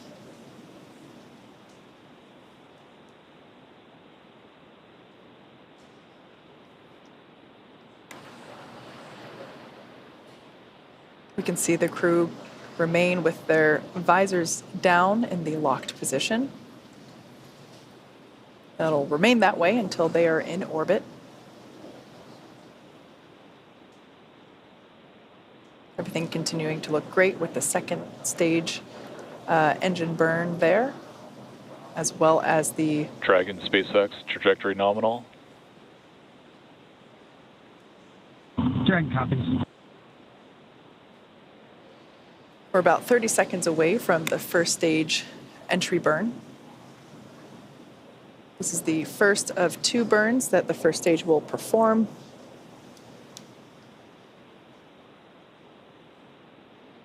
Designed to help reduce the amount of drag experienced by the first stage.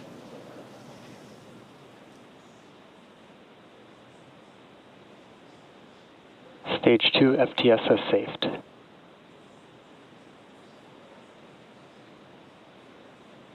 All right, standing by for entry burn begin on the first stage, there on the left-hand side of your screen.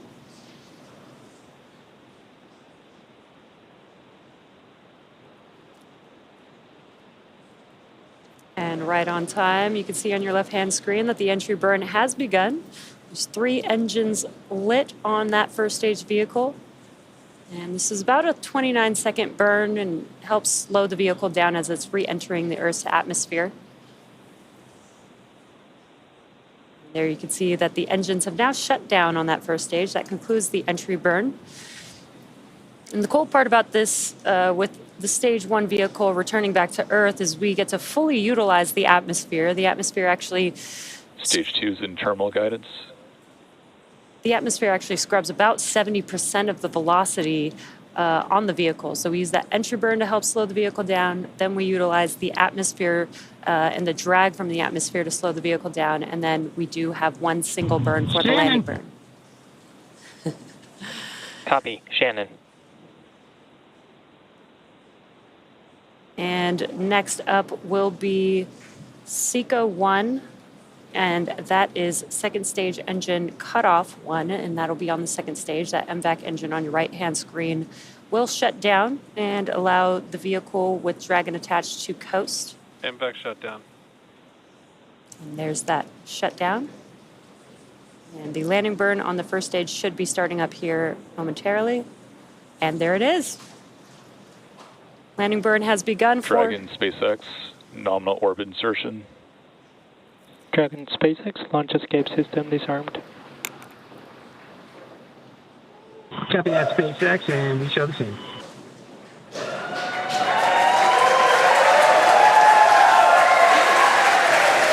And a lot of events happening right there, but you can see that the stage 1 vehicle has touched down on just read the instructions. A very excited crowd there. Here in Hawthorne, we've also confirmed MVAC engine shutdown and orbital insertion of the second stage with the crew on board. Yeah, honestly, a pretty impressive crowd for 2:30 in the morning here. We can see the crew enjoying their first taste of microgravity there on the left-hand side of your screen.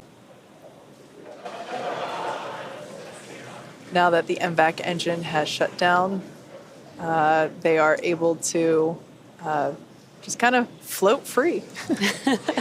We might catch a glimpse of the 0G indicator. I can't quite tell if they've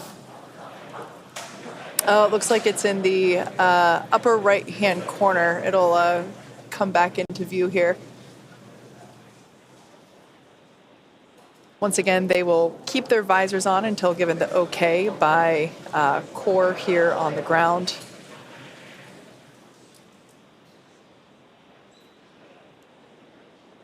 At this point in time, the Dragon and the Dragon trunk remain attached to the second stage.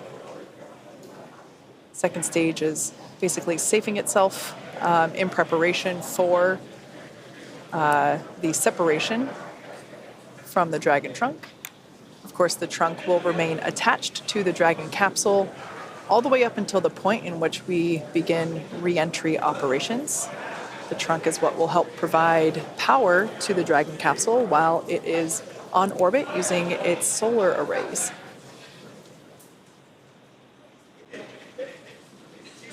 Looks like our first clear view of planet Earth there, our first of many for this mission.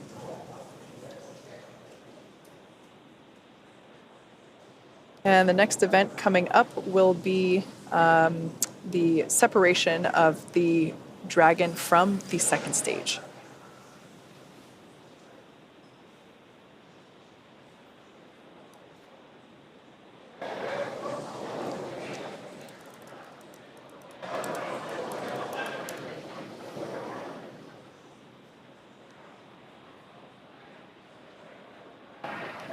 I believe this view here is, yep, it's of the trunk. We can see it separating from the second stage. A gorgeous view.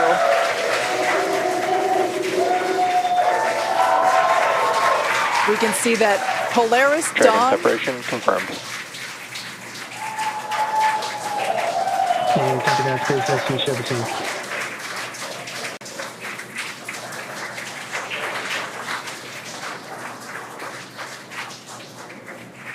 Polaris Dawn flying free into the sunrise.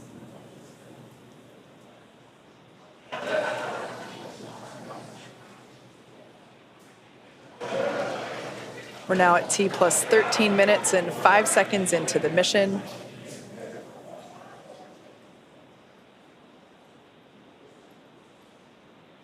Next major event will be nose cone deploy. Dragon, SpaceX.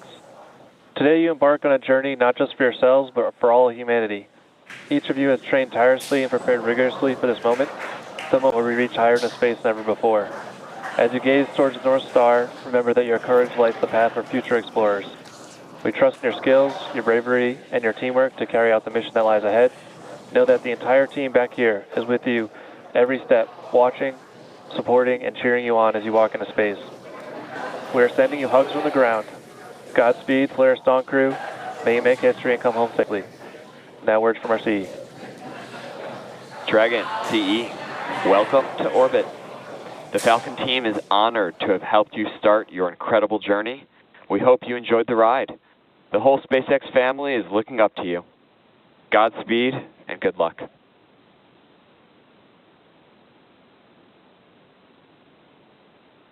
LD, CE, message received. We appreciate the kind words. We wouldn't be on this journey without all 14,000 of you back at SpaceX and everyone else cheering us on. We appreciate it, and we're going to get to work now.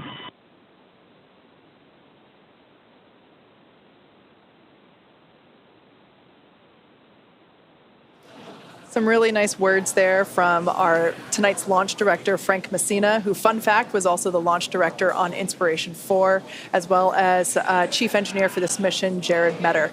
Really nice to see some endearing, or hear some endearing words up to the crew. Well, and with that, the Polaris Dawn crew, they're now in orbit. T plus 15 minutes, and they are scheduled to spend up to the next 5 days in space.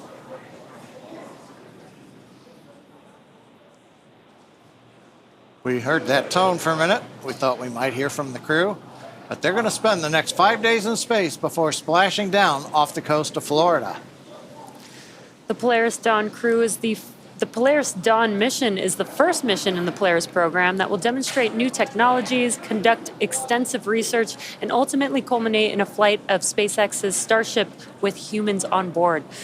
All of this while continuing to raise funds and awareness for important causes here on Earth. You can learn more about the Polaris Dawn program and the Polaris program at polarisprogram.com. This mission will fly higher than any Dragon mission to date, attempting to reach the highest Earth orbit ever flown for a crewed spacecraft, breaking the record set by Gemini 11 half a century ago. And there it looks like we can see some nose cone separation action happening. Now, the Polaris Dawn crew will also be the first to test the Starlink laser-based communications in space. Over the course of the mission, we'll be checking in periodically with the crew. Next up, Dragon will initiate a 2-day pre-breathe process to prepare the crew for their upcoming spacewalk, and that'll be this Thursday, September 12th. Dragon SpaceX nominal dehumidifier activation and service section Draco checkouts, and nose cone open is in progress.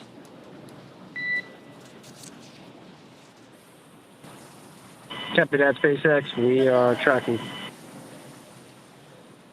And again, that's Thursday, September 12th for that spacewalk, so please be sure to tune in for our live coverage of this historic milestone. And of course, we will also be back to bring you live coverage of Splashdown when the crew returns back to Earth. You can stay on top of any potential live events from the crew by following us on X at SpaceX. And keep tabs on the mission with the Dragon Tracker at SpaceX.com. With that, it's been a great early morning. Thanks for being with us. Thanks for watching, and we'll see you back here soon.